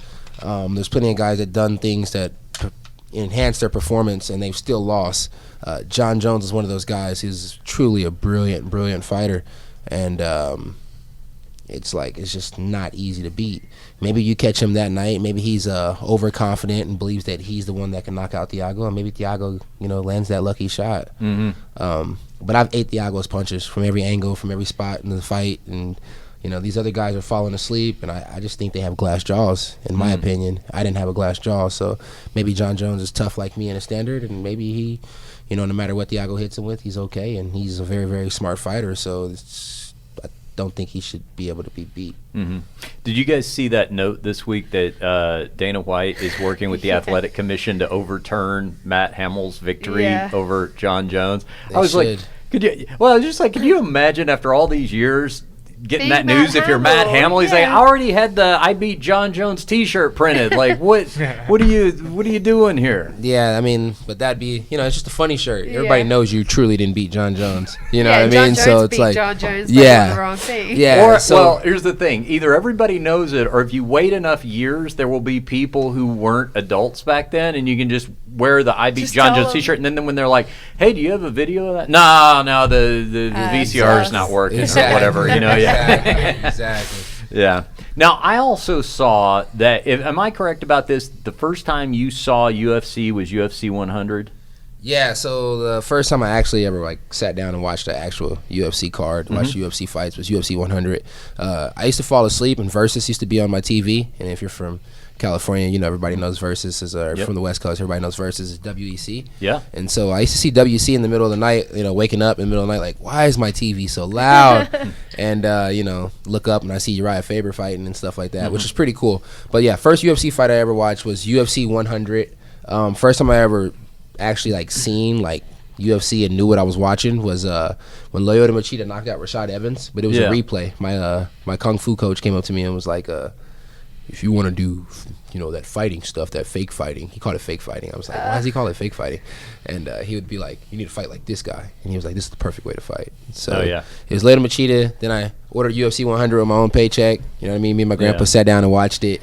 And then UFC 101 in Philadelphia, I was there. You know what I mean? Oh, okay. I called my dad's side of the family like, I ain't talked to you guys in a long time. You know what I'm saying? What's up with some tickets to that fight? Boy, that did make an impact on you from 100 to 101. You're like, I'm going to Philadelphia to watch a fight. Yeah. All right, now I have to ask, if UFC 100 was the first fight that you saw, were you rooting for Frank Mir that night against Brock Lesnar? Don't worry, I won't tell him if it's no. Actually, yeah, because growing up, I watched WWE a little bit. Yeah. And I always knew it was fake fighting. And then when I found out it was fake fighting, I was like, I'm done with this. Oh yeah. You know what I mean? And then UFC, it was there's no way this shit's fake. I was like, well, I'm sorry, I wasn't supposed to cuss probably, but oh no, I was you're fine. I was like, there's You're no fine, way this is fake. I was like, you know what I mean? They actually have gloves on. They're punching each other in the face. My grandpa had showed me a Strikeforce fight once before. I was like, nah, this is real. You know what I mean? They're fighting. You know what I mean? I was like, I like that. And so I was always intrigued by it. And so I knew him, the WWE guy. I was like, can you bet on this? I was like, let's bet on Frank Mir. My grandpa was like, yeah, whatever. You know what was funny about the first Brock fight is, and a couple of years back, we did Adam Carolla's podcast. He did a live show here in Las Vegas. And so Frank's up on stage with him, and he blew up on the screen the shot of Brock tapping out to Frank, And he was saying, if I had this picture, if I was in that picture and I were Frank, he said, I would take that around with me everywhere. And the next time that I was at, IKEA and they told me I was past the 30-day return policy deadline, I'd just show them the picture. I'd be like, listen, this is when push comes to shove, this is what happens. I understand we're 35 days past, but can we just make an exception? We don't want things to escalate to this point. Yeah, exactly. Right? I use that UFC excuse everywhere. Do you not know who I am? Do you know? I'm in the UFC. Just wear a UFC shirt everywhere. Yeah. I'm like, get out my way. Or my Wear UFC your own hat. walkout jacket. Yeah, pretty much. It's I can't go nowhere without some type of UFC gear. I wear my Reebok, and I'm like, you know where I got this from? UFC. It's funny you say that about the whole fake fighting thing and all that, because there was a day when even after the UFC had gotten pretty popular, that people still weren't certain about what they were seeing. We also did Bert Kreischer's podcast, and he was talking about when Frank broke Tim Sylvia's arm, that was, and he was in college at the time, Bert was, and he said when he and his friends saw it, that's when they realized it was real, because you can't fake a compound fracture, but they still wondered up to that point. And I always thought it must be because real fighting a lot of times doesn't, depending on the fight, but a lot of times if it's technical enough, it actually looks way less spectacular than the fight scene in the movie or the pro wrestling match or something like that. If it's super technical, it's boring. Yeah, they're always the really boring fights. Yeah, I think that must have something to do with it. Now, that being said, if you're a pro wrestling fan, this is the thing I wonder about with pro wrestling these days, because I liked it as a kid, and I always, the inner kid in me from time to time will want to watch it or see something that, and I will, but now, having trained some MMA, I can't get past when I see somebody do something that isn't MMA, like say rear naked choke, right? But you could still make it look right and just not squeeze. But instead of or a triangle where the dude's got both his arms in the triangle or something, like you could still make it look right and just not apply it. But instead, the guy with the rear naked choke will have like his top hand, on the guy's head. The chokehold. Doesn't it seem like we could correct that? Doesn't it seem like somebody could just talk to them? And you guys don't rear naked choke people like that? I still. Just do it the right way? I don't know. Maybe that's just me. I have a problem with. All right. So very good. So what? Any idea on what might be next, Kevin? Is it that too soon to be talking about that, or? No. So I never know what's next until they tell you. That's why I'm up here like the shoulder. There's nothing wrong with the shoulder. Like, you know what I mean? Yeah. Every time I get around people, I'm like, I'm tough. I'm good. Yeah. It's like I don't want to believe there's anything wrong. I don't want to the rehab thing. I don't want to do that. You know, it's like they said MRI. Why would you try to make it better while you're in downtime? I'm like no MRI. I'm like take an X-ray. I'm like I don't want to sit down. I don't have time for that. They call me to fight next week. John Jones pulls out the fight against Thiago. I rematch him right then and there. It's like I like Thiago. He's a nice guy, but don't get it twisted. You know what I mean? It's like I'm up here to get paid, and I'll fight anybody, any place, at any time. I truly mean that. I don't know about those other guys. I make the weight. We could scrap all day, every day. If you want to find a weight that's a little bit more neutral, we can scrap there too. I don't care. I'm a fight. You know what I mean? That's just simple as it is. Yeah. All right. Very nice. Now being here in Vegas, how long ago did you move to Vegas? I moved to Vegas I had the Philly fight, and like a month later, I was like, me and my old lady were talking, and I was like, yo, it's like, when are you planning on moving? And she was like, let's do it in a couple months. And I was like, look, I got the money now. Let's do it before I go crazy, because I'm about to go spend this. And she was like, yeah, no. So right after the Philly fight, like within a couple weeks, we were like out here in Vegas. But then I turned around and went back out there to finish camp. So I've been gone for the past 3 weeks, so I really ain't been able to enjoy the fruits of my labor. You know what I mean? The rent that I've paid and all that stuff. Yeah, so, I saw it. I'm correct. I saw Travis Luter in your corner, right? Yeah. So hopefully so I'm with Syndicate now, and I really like John Wood. I think he's amazing. I think the whole team over there is amazing, and big Syndicate fan. He's in the video game. That's it. But I don't never want to keep Travis out of the corner. Yeah. You know what I mean? It's like I got my man Shook Dorsey out there in Texas. I got and he'll travel. I got Travis. Honestly, Travis is like embedded in my head. I don't need Travis to work my camp. You know what I mean? He'll text me and be like, how's training going? It's going good? Good. Yeah. You triangling people? Yeah. That's the backup plan. Don't forget. So he's like real basic. You know what I mean? They call him a serial killer. So you got to like, okay, Travis, yes, sir. All right, that sounds good. And so it's like, just as long as he's there in the fight, I can hear his voice, and as long as I know he's around, it's kind of like, or if he's checking on me, I kind of feel like he's right there embedded in my head. If there's ever a fight he can't make it to, I don't put any blame on him. I understand he's a businessman with a family and everything like that. But if I can keep Travis Luter in every time we fight, I will. Shook Dorsey, and then for the future reference, it'll always be John Wood there too. So I'm looking forward to that. Yeah, Travis. He really put Fort Worth on the map way back when. That was Ultimate Fighter season 4 or something like that, 5, I think, and then the title shot against Anderson Silva, and that was back when that was, I don't even know if the UFC was every month pay-per-view at that point. Remember the old days where it'd be like, it was so weird now to go back and watch a fight, because I see this on Fight Pass. And Mike Goldberg they'll be concluding the broadcast or whatever, and Mike Goldberg will be like, all right, fans, well, the next time we'll be with you is in 3 months. It's like, you waited that long in between. And now the UFC's like, we got another fight in 45 minutes if you guys just flip over to, ESPN or whatever. Yeah, it trips Travis out pretty. It's like when he goes to work the corner, he's like, it wasn't like this before. It wasn't like this. You guys get free clothes. We didn't get free clothes. I was wearing my boxers out there. We didn't get free clothes. And I was like, yeah, it sucks. Yeah. Speaking of free services, now that you're living here in Las Vegas, are you making use of the Performance Institute? Have you been over there? Yeah, that's why the shoulder is A1. I'm good to go. I could punch something right now. Yeah. PI is amazing. It's super amazing. You spend a lot of time over there too, right? Yeah. I'll tell you what I like about the PI is it in the cafeteria where the food is free.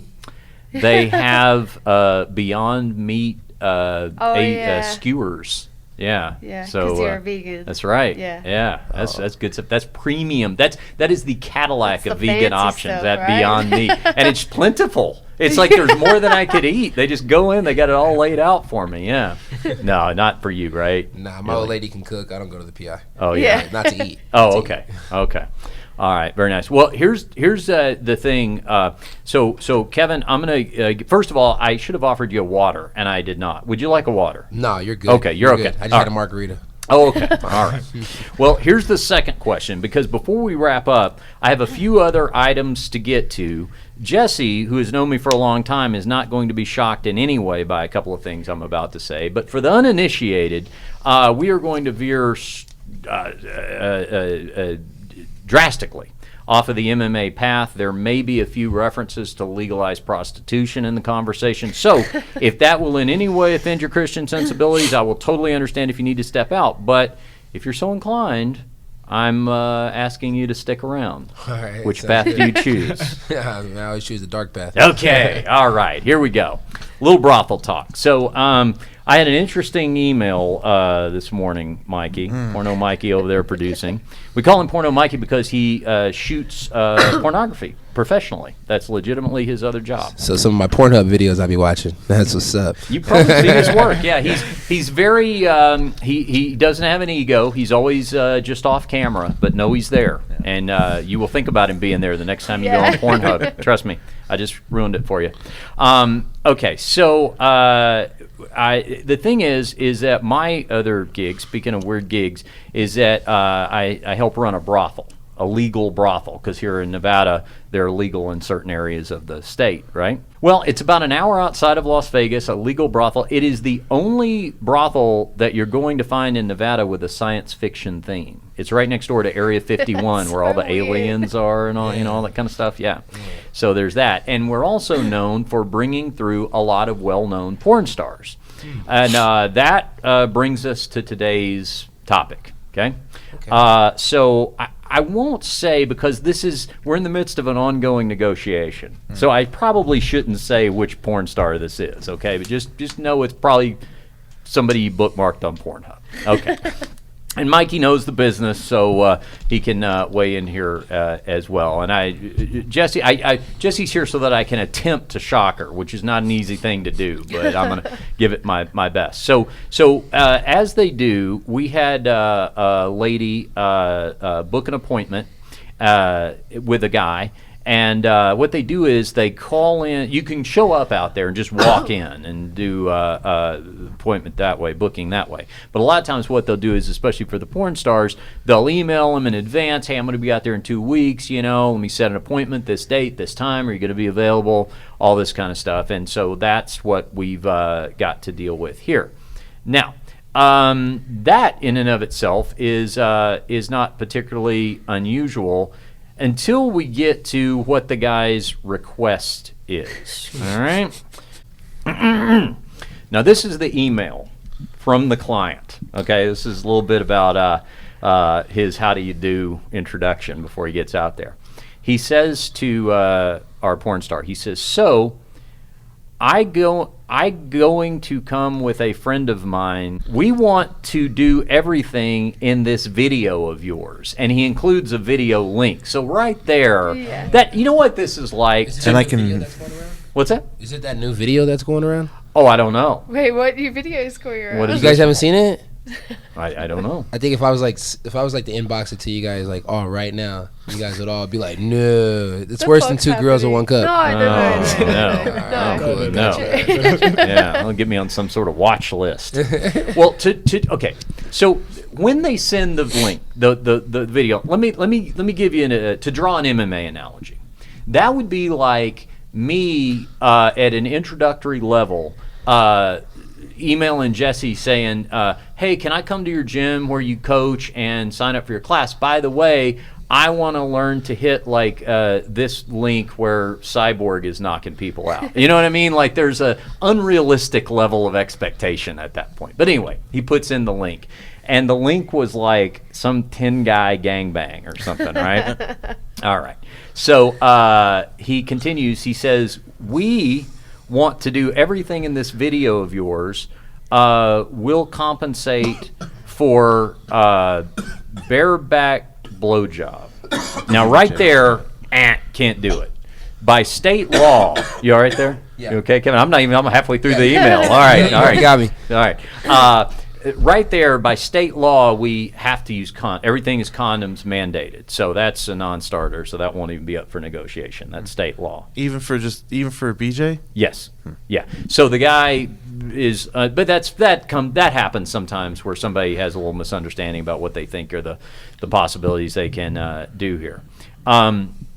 He says though that okay. He wants 2 hours, him and his friend. Now get this. I am financing this as a gift to my friend who just got engaged.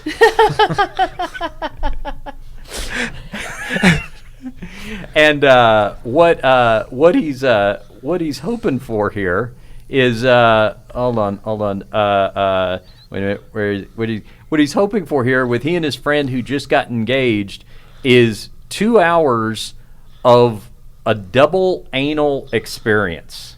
Ew. Oh, jeez. Now, So they're just touching dicks for 2 hours. They're trying to become the ultimate Eskimo bro. Rule number 1, you ain't supposed to.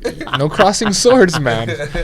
I mean, that goes beyond crossing swords. I mean, that is... That's just sheathing those swords together. Yeah. Yeah.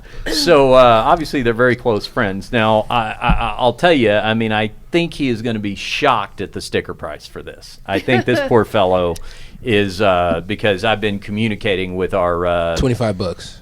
Oh, my friend. I don't know. Not even knowing me will get you anything out there because I can get you a deal, but we don't have anything available for $25. But I think this fellow is going to be shocked at how much this is probably going to run him because we've been talking about that. But I was just more taken aback by, and if Frank were here, he would be on the floor that somebody would be suggesting this. But how about that? I mean, how good of a friends do you have to be? What an engagement! Mikey was just married within the last year. Frank and I got you a gift card. I mean, does this sound anything like anything one of your friends? I much prefer the gift card. Nothing one of your friends would have done for you, huh? No. Yeah, that's. I'd have got it. Takes for you, generosity. Thank you so much. Oh, yeah, look at that. Look at that. Well, generosity at a whole new level. Yeah, I don't know if we'll be able to. But you just don't see this every day. The 2 hours of double anal is a lot for that girl to pull off. Poor girl. Yeah. I feel like that's a lot for those dudes to pull Yeah, off. the thing like what man is going to be doing that? that reminds me of the story. Here we go. I knew it. Every time Porno Mikey says it reminds me of this story, I'm like, these guys, this is going to to be good. So take it away, Porno Mikey. Tell us set the scene. Where are we? What are we doing? This is these guys remind me just their confidence. In 2 hours of double anal, it reminds me of this guy.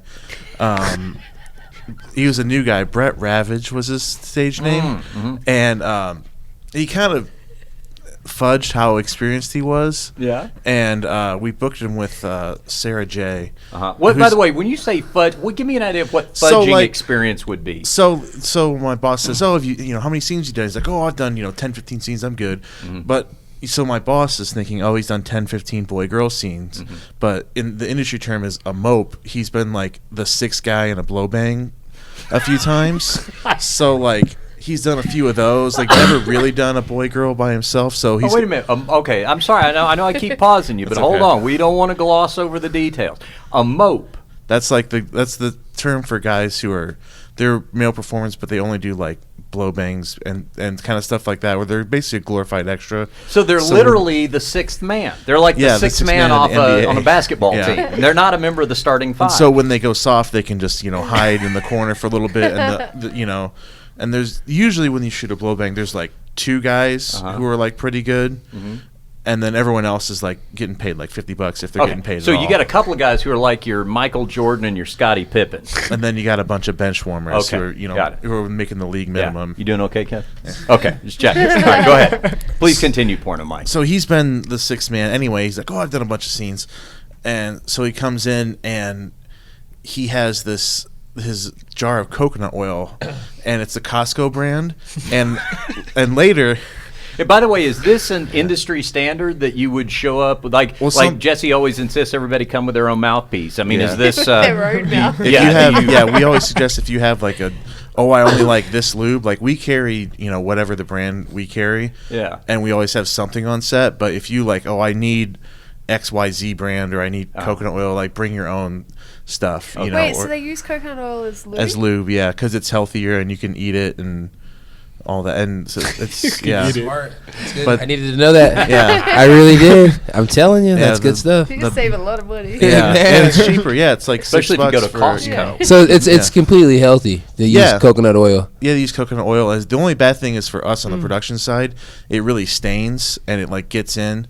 So you have to like. So it mess up your sheets. Yeah, it messes up sheets and like couch cushions and everything like that. So and like a lot of times they're Airbnb in somebody's house. Yeah. So they can't be having a stained couch left behind. Yeah. So anyway, and this guy, this like really estimate, and then later I knew they were Costco brand, and but he failed the scene, and what do you mean? What happened? What do you mean? So failed the scene? He kind of all this industry jargon, So he noodled through stills. He noodled. Yeah, and he's like, once we go to video, because stills are kind of difficult because you can't, as my boss likes to say, he's like, these are called stills, not moves. Yeah. So you can't move. So you're in a sex position, you're just standing there, you just got to hold it. Yeah.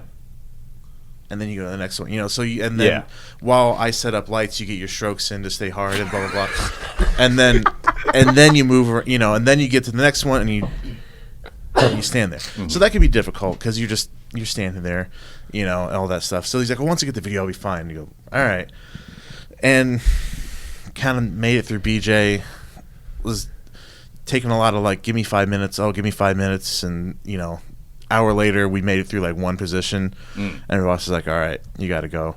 Oh no! Yeah, just had his contract terminated mid scene. He's like, "Hey, man, you got to go." And he took a bus up here from LA, and like a super saver. I think, and so the mega bus or something. So. And then so he didn't have a ride. So when I'm cleaning up all the equipment and wrapping up everything, he's there, and he's just, and then so I have to give him a ride back to the bus stop, and kind of give him the pep talks, like, "Hey man, it happens, blah blah blah." He's like, it's just Sarah J. I was like too excited. I'm like, just trying to like tell him, this is a big name, Sarah J. Yeah, she's very she's very popular. Okay. Yeah, been around since the late 90s, kind of. She's very old. Yeah, she's a legend. 40? She's an OG. Yeah. So he was a little starstruck. Yeah. Okay. He's like, "Oh my God, I used to spank to you." Yeah, that's kind of what he was, and then and he kind of fanboyed out, and but I think he kind of, I don't know, we never used him again. But anyway, I always just remember because later, after I gave him the pep talk and told him to hang in there, and dropped him off at the bus stop, but later I was at Costco, and I saw the jar of coconut oil, and they came in a 2-pack, and I'm like, man, this guy was really confident when he was at Costco, like about how long his porn career was gonna last, and that just reminded me of those two guys. Like these like, oh, I need the 2-pack of coconut oil because this is my life for here on out. Like, what am I doing? Don't buy the little 8-ounce jar. The travel pack. Don't buy the travel pack. Yeah, it's like, this is it. He just went all in, and that's what these guys like. Oh, we definitely need 2 hours, and it's like, nah, I don't know. I think that could be a new saying. Like, oh, how confident are you about this fight? 2-hour double anal confident. Yeah. I mean, the sad thing is he probably still has that second tub of coconut oil unopened sitting on top of his refrigerator. He's probably like using it on random. It's like, they're like, what are you doing? He's like, don't you know about coconut oil? Yeah. Well, all right. Well, hopefully he's out there somewhere finding his way. Yeah. And being a 6-man somewhere. Yeah. I hope he hears this. You can do it, champ. Maybe. Do you know that? What is this dude's name? Okay, maybe I'll think of it in a minute. But about a year ago, Frank was at the airport. Oh, I think you remember you saying the guy's name. Yeah, did I tell you this story? Oh, no, go ahead. Okay, so about a year. I vaguely remember it. Yeah, about a year ago, Frank's at the airport, and some guy comes up to him. Hey, I'm a fan. If you mind taking a picture, no problem. They take a picture. And he had tagged Frank on his Twitter, right? Oh, hey, I just met the UFC champ. So excited. And I click on his Twitter, and he was like this extremely successful gay porn star that had like 2 million followers or something, And I sent Frank the link because every other thing on his Instagram was quite alarming. And was it Christian? Yeah, that was his name. He actually used to be partners with my boss, and like his thing is like he books like really like not, to be polite, like not mainstream girls, like who are very niche, let's put it this way.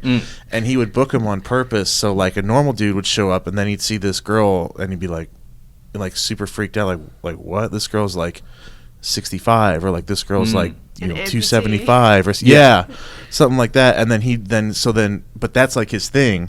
So when these guys would fail, he's like, well, I'll just jump in and save the scene, and so he'd like make more money that way. And like, that's smart. Yeah, and he does like all kinds of weird, like he does lots of like tranny stuff. And then like there's this one, I guess my boss and him used to be like partners, and they had a big falling out, but anyway.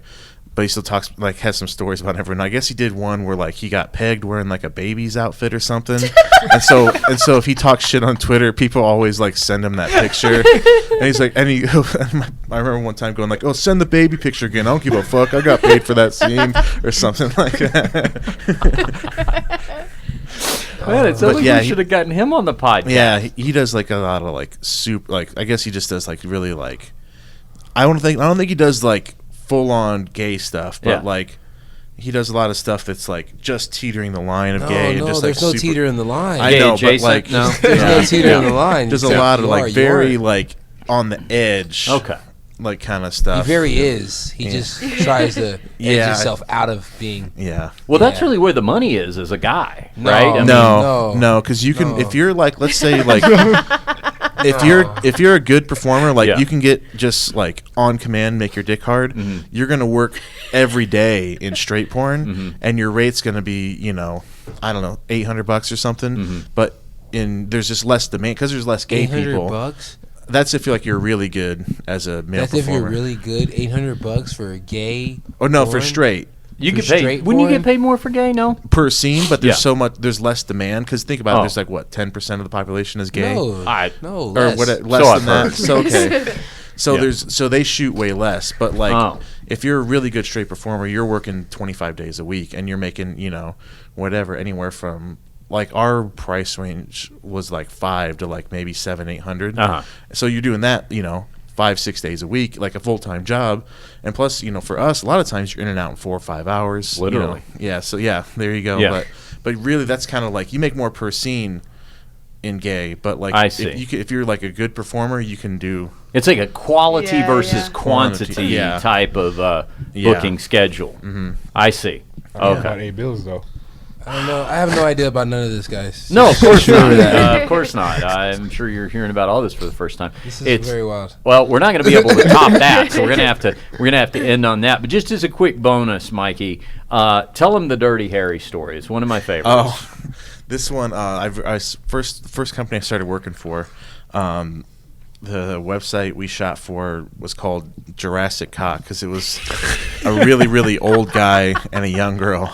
And so now you, Jesse, are a Jurassic Park enthusiast, if I'm not mistaken. Not a Jurassic Cock enthusiast. No, but that's clearly they're trying to appeal to your demo of the people who are fans of the franchise. Yeah, because we're fans because we have fantasies about the professor, obviously. Yeah. About really old rich dudes, Yeah. right? yeah. Wait, And this, what? Let's back up for a second for Kevin. So the idea is that in the Jurassic Cock series, how many sequels would you say there were? I mean, we didn't shoot that many, but I don't know how big of a franchise it was. Yeah. But the idea is that in each scene, you're getting an old wrinkly dude and a in her prime female. Yeah. Right? Okay. So that's kind of the setup. Okay. Right. You do that? Wait, what? No.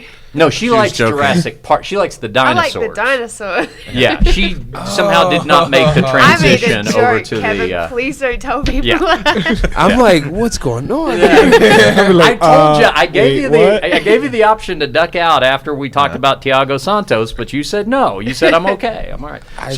Yeah, you're all right. Okay. He didn't realize all the dark yeah. path was that No, dark. he did not. That's right. That's right, Ty. So Jurassic I'm Cock- filling out the paperwork, and Yeah. for this company I first started working for, all the dudes were $400 dudes. So I had to fill out the pay sheet, and so I wrote 400 in there. And my boss walks by and he goes, "Oh," he's like, "What'd you put in for Dirty Harry's rate?" And I go, 400. And he goes, No. It's like, Dirty Harry gets 250, and he's lucky he gets that. And this guy is like 65 years old. And I'm just like, oh, man. Just like, what a down. Wait, why is he called Dirty Harry? That's just his stage name. No. So back to Thiago Santos. Yeah. All right. Well, that's your initiation. Welcome to the podcast, Kevin. I hope this won't be the only time. No, I'll be back. All right. Just stay away from Dirty Harry. You live All here right. now, so you kind of That's have right. to. Yeah, I've that's already right. been. I feel like I've been through the worst. I feel like if it gets any worse than this, then Okay. I jinx myself. It's period point blank. Just while we're on this subject, do you want to know? Of course. Do you want to know a DM that I got the other day? Yeah. In my requested No, messages. don't snitch on the guy. Don't snitch on the guy. Was it from Dirty Harry? I don't know. It might Yeah. have been. She stories I didn't them actually. from time to time. I didn't story this one. It was pretty bad. Yeah. It just said, "I would let you peg me while I suck my own dick." It's probably one of the best ones I've received so far. All right. Well, What do you mean let you peg him? You know what pegging is, right? Nah, I'm married. I'm a young married guy. That means I'm like an old man in a young guy's body. Back to you, Porno Mikey. Porno Mike. Pegging is when a girl fucks a guy in the butt with a strap on. Yes. So So I only know this because I get requests for it in my DMs quite often. And so you look it up. Hey? You looked it up, or you already knew? No, like, What- obviously the first time I saw it, I was like, Yeah. what the fuck is pegging? And you Right? looked it up, and you were like, No, I asked. Yeah. I did not. I haven't seen You don't want that in your anything. browser no, history. I'm good. No. I'm really glad she didn't ask me what that Yeah. was, because I would have been like, wait, where's this coming Wait, from? why are you asking? Yeah.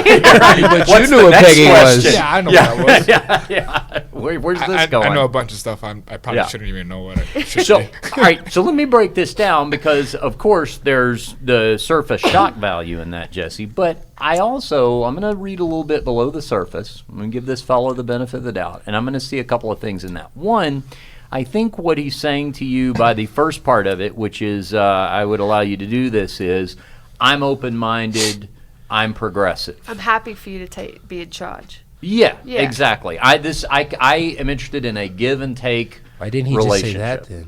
Well, if I had been advising, For real? Now I'm talking about it, right? If Yeah. he had said it any other way, I wouldn't Yeah. be talking So about what it. if he's following this right now? Like he's like listening, and he's Oh, like, wait. and he's like, I'm gonna like inbox you later and be like, You know, I really meant. I have a story about that. Okay. About a conversation that we had on this podcast. Oh, good. Remember, I was telling you about. Wait, hold on that. Yeah. Come back to it. Because Okay, I want to tie up with this guy. Okay. It's a good story. So I would have advised him to make that first point, to basically be more verbose, to more words here. You got 160 characters to work with. We don't have to be so brief.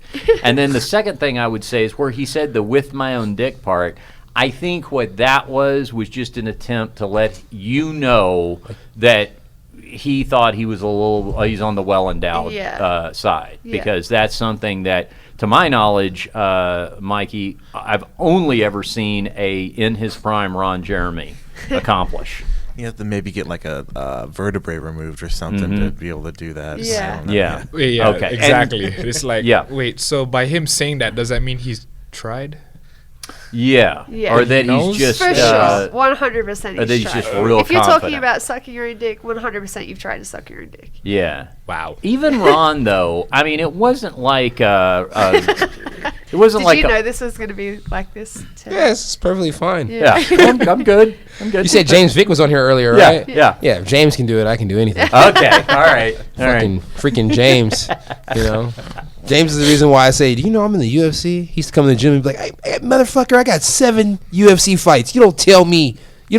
We used to be like, oh, here we go. All right. Yeah.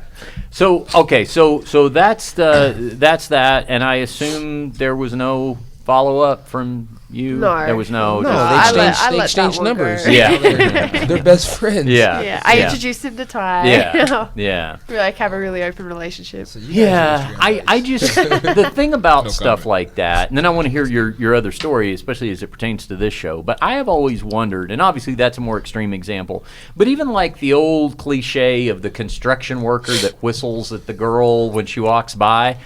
I've never does that ever work? Like, I don't understand Yeah. what the means to the end Well, is there. yeah, Do they ever it's- turn around and go, well, hey there, you know? Yeah. I have always assumed that if you're doing that, you're acknowledging I have zero chance with this girl, so I'm just going to take it out on Yeah, her. I'm it's just a Hail gonna go Mary. to Yeah, 100. yeah, exactly. Every once in a while, the Hail Mary works. Yeah, So it's like, you Yeah. know, if I'm doing my electrical work in the panel and I see a hot girl walk by and I go, yeah. and she turns and says, hey, drop everything. It worked. It's the Hail Mary. You just got to go. You know? Yeah, It I is what have it a is. much more psychological game than that I would play. You know what I mean? When she was walking by and I would know that she was within earshot, I would have just been having this imaginary conversation with my deceased father going, you know, I've finally come to forgive you because I understand that, you know, there were things I didn't know as a kid and maybe you struck, you know, I'd be showing my sensitive side to it. And they'd be like, oh, I'm Yeah, sorry, why I the didn't. fuck is he talking Yeah, to himself? well, that would Or be should you. 6 steps by. But but what I would hope is that then I could be like, oh my God, I didn't even see you were there. I was being vulnerable and at the moment, and then I would look for a shoulder to cry on. Anyway, okay. So tell what happened Other with story. the So there was, I think when I came on here with Jess, and we were talking about a fan of mine on Instagram who, like, was in this imaginary relationship with me, followed me to a Muay Thai event in Phoenix, turned up at the event hoping to run into me, and then I started getting messages from his wife Oh, going off at me about it, and I was like, your husband's a fucking creep, and Yeah. just blocked both of them, right? So then the dude listened to me talking shit about him on the podcast, like I was ripping him. So he listened to it, made another profile, messaged me, and was like, you're a fucking bitch, like he abused broke me. up with you. Yeah, abused the shit out of me for talking about him. The week later, he messages me again and goes, my friend and I listened to the podcast. It's so funny that you talked about me. You're hilarious. And like was in love with me again. He tried an alternate path. Yeah, he was like just switched. Yeah. It was so fucking weird. You didn't come running back after he broke up with you, so then he's like, okay, let me play the other angle, which is, oh yeah, that's cool, I'm cool with it, Yeah, that was funny. you're so funny. Like, I really Yeah. love your sense of humor. Me and my Yeah. friend laughed about it. Yeah. Yeah. Wow, man, that's... So my fans listen to your podcast. No, we appreciate it. We appreciate it. And if there's any other, people out of touch with the reality out there, you're welcome as well. So Use the Amazon banner. that's right. Use the Amazon banner. Thank you, Mikey. That's a perfect way to wrap up the show, as Frank would do if he were here, by telling If you're everybody. going to send Jesse flowers and gifts, please use the Amazon Oh banner. no, dude! Yes. So on that too, someone sent flowers and chocolates to my tattoo shop, knowing that I was getting tattooed the next day. And How'd they know? Because I always talk, like, I have a lot of tattoos, so I always talk about tattoos on my Instagram and Twitter. Say tattoos again. Tattoos. It's fun, right? Yeah. I don't even know And when then, you're getting tatted. and then so someone, because after this incident, I stopped posting about when I was going to get tattooed because someone sent chocolates. Fuck off, Kevin. Someone sent chocolates and flowers to the shop for me. Where you from? Australia. Yeah, tattooed. Yeah. He'll be saying it before he leaves. Like, wife, I'm tattooed. Yeah. Oh, like Fantasy Island. That's like that tattoo. Yeah. Tattoo. Like Hervé Villachet. Yeah, Frank subscribes to the post after you're gone. Like wherever you're at, like just post after you. That's what I do now. Yeah. That's better advice. We did a Disney tour a while back, and the tour guide was. It's always interesting to hear who the tour guides have, other people they've toured with, you know, and who the celebrities are that have treated them cool and who are dicks. Because believe me, the tour guides talk. But one thing she said was that it was frustrating when she had Justin Bieber, because what he would do is he would post on Instagram when he was getting on some ride, and then they'd get off the ride and he'd be like, oh my God, look at all these people. I can't believe I can't believe they're following me. Yeah, and she started looking at her phone. She's like, well, you're giving them a roadmap to where we're going to be. Yeah, it was deliberate. Yeah, exactly. Wait on that. So what do you guys got? Justin Bieber or Tom Cruise? Tom Cruise. He was in Mission Impossible. Yeah, that's what I was thinking. That story, you know, we didn't talk about it, but I don't know where it came. I don't understand it. I don't know where it came from. I don't know why anyone suggested it. I do have a thought, though, that, and this was my takeaway from the whole CM Punk thing, because as a fellow Gen Xer like CM Punk, who is rapidly cruising through our 40s, there's a part of me that's pulling for him. I just think it was the wrong stage. I think if he'd have been in a little regional promotion or something, it all would have been fine, right? Yeah, so he got his feet even wet. losing, he still made more money than any of us. Well, are sure, making. but of course, he made a ton. Yeah. But How much did he make? $500,000 is what I heard. Yeah, but the controversy, of course, was that he was in the taking a spot away from someone else. But my takeaway from that was that what we should do is Hunger Games style.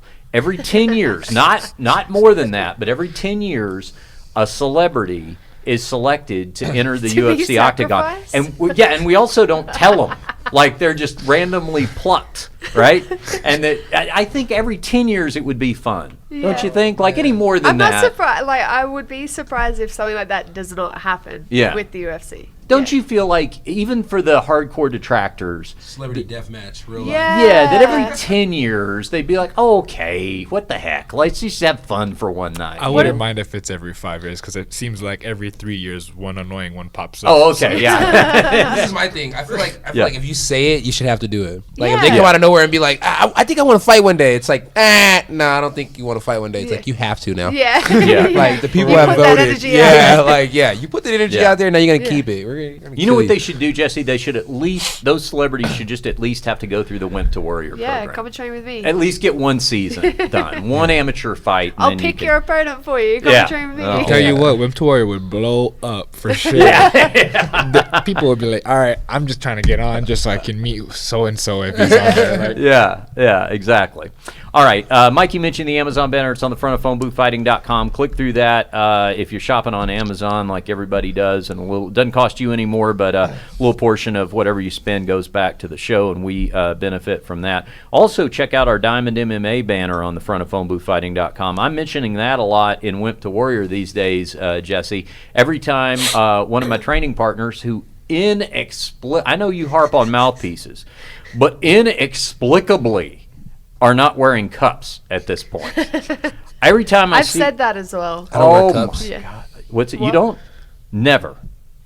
Really? You see, I used to not wear one, and then one day Brad, I swear to God, just purposely I felt like he soccer kicked me in the balls, and I was like, man, nah, I'm wearing a cup forever. I took a headbutt to the groin recently, and it's like, it still hurts. So I think I'm gonna start wearing a cup. Well, I might go to the hospital. Let me bad. Let me recommend the Diamond MMA banner on the front of phoneboothfighting.com, because they make the Cadillac of athletic cups. Oh, and, okay. So this makes way more sense. Yeah, now. I was trying to Wait. promotional sperm. It's started that's a with little MMA. Yeah. Yeah. I was trying to figure out why. Yeah. It yeah. is they the sent best that cup to I've us. ever worn. Though. It's incredible. I'm on my second one. Yeah. It's hard. Brad cracked the first one, Mm-hmm. so I'm on the second one. But All right. it is a great cup. He cracked your cup. Yeah, Yeah. Please cracked keep your wearing your cup. cup. he cracked my cup, bro. Yeah. Yeah, there's an unpaid endorsement right there from Ty, but no, they are fantastic. So seriously, I tell the guys what to wear. I'm like, usually it's after the fact, and I'm like, hey, dangerous. once you get your breath back, check out my website, click through the banner, and get yourself a cup. Where can people follow you on social media and all that, Kevin? Trailblaze to the top. Well, Trailblaze to top. So Trailblaze number 2 TOP. You should have found a longer name. Probably should change you that. should have Kevin Trailblaze to the top Holland UFC. I tried, but it was too 185. long. Oh yeah. Now is this Instagram or And Twitter. Oh, on both. Okay. Both. But I don't control my Twitter. Okay. Probably shouldn't say that. Why? Just Twitter just seems difficult. I tried it one time. It's not. You can argue with Like people. Snapchat. It's great. Yeah, see, that's why I don't do it. Bored. Yeah, That's see, why I I'm saw on it. fights with people when I'm bored. Yeah, it's awesome. I do that enough on Instagram. Yeah. Just follow 50 Cent. Yeah. If you want to get a good laugh, follow 50 Cent. I always wonder if the guys who put their weight class in the name, I'm like, did you have yours in yours? No, but I have an issue with Oh, really? I hate that people do it. You just had a look on your face like, oh, I made this mistake. No, one I time. just talk shit about people who do it all the time. Okay. Who either have UFC or their weight class in their name. Yeah. Well, what I always wonder about the weight class. Don't do neither one of those. Nah. Well, the thing I always wonder about the weight class is I wonder if that's good motivation to make weight. If they're like, I'm thinking about going up to 170, but I don't know if Richard Hunter 170 is available. I know I've got Richard Hunter 155, and I don't know if I should. Then when you I've miss seen weight, guys they're do gonna that. rip you. They go up a weight class and they still leave it at 170. And Yeah. I'm like, you're an 85er now. That's like when people put their age in there. You're like, wait a minute, this girl's not 24. She may have been at one point. She isn't now. All right. So that's where everybody can follow. Kevin, what about you, Ty? It's Ty, TY_Gwerder, GWERDER. It's my last name's kind of set the way it's spelled. So yeah. All right. Everybody can follow you there. And, of course, Jessie is Miss Jessie Jess on everything.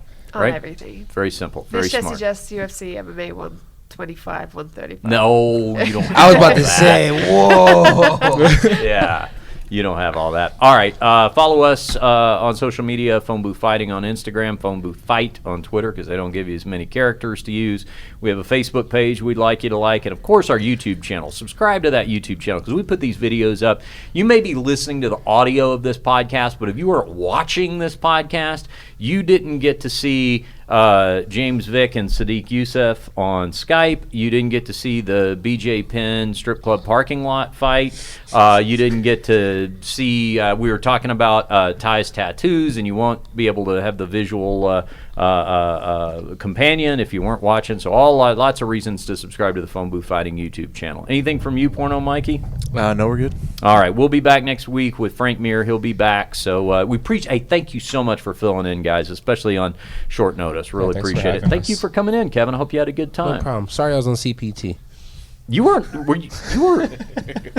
Wait, No, I'm not. on what? No. We almost got out of here. I'm super foreign. What is that? CPT? Boy. Color people time? We'll see you next week on Phone Booth Fighting. Bye, guys.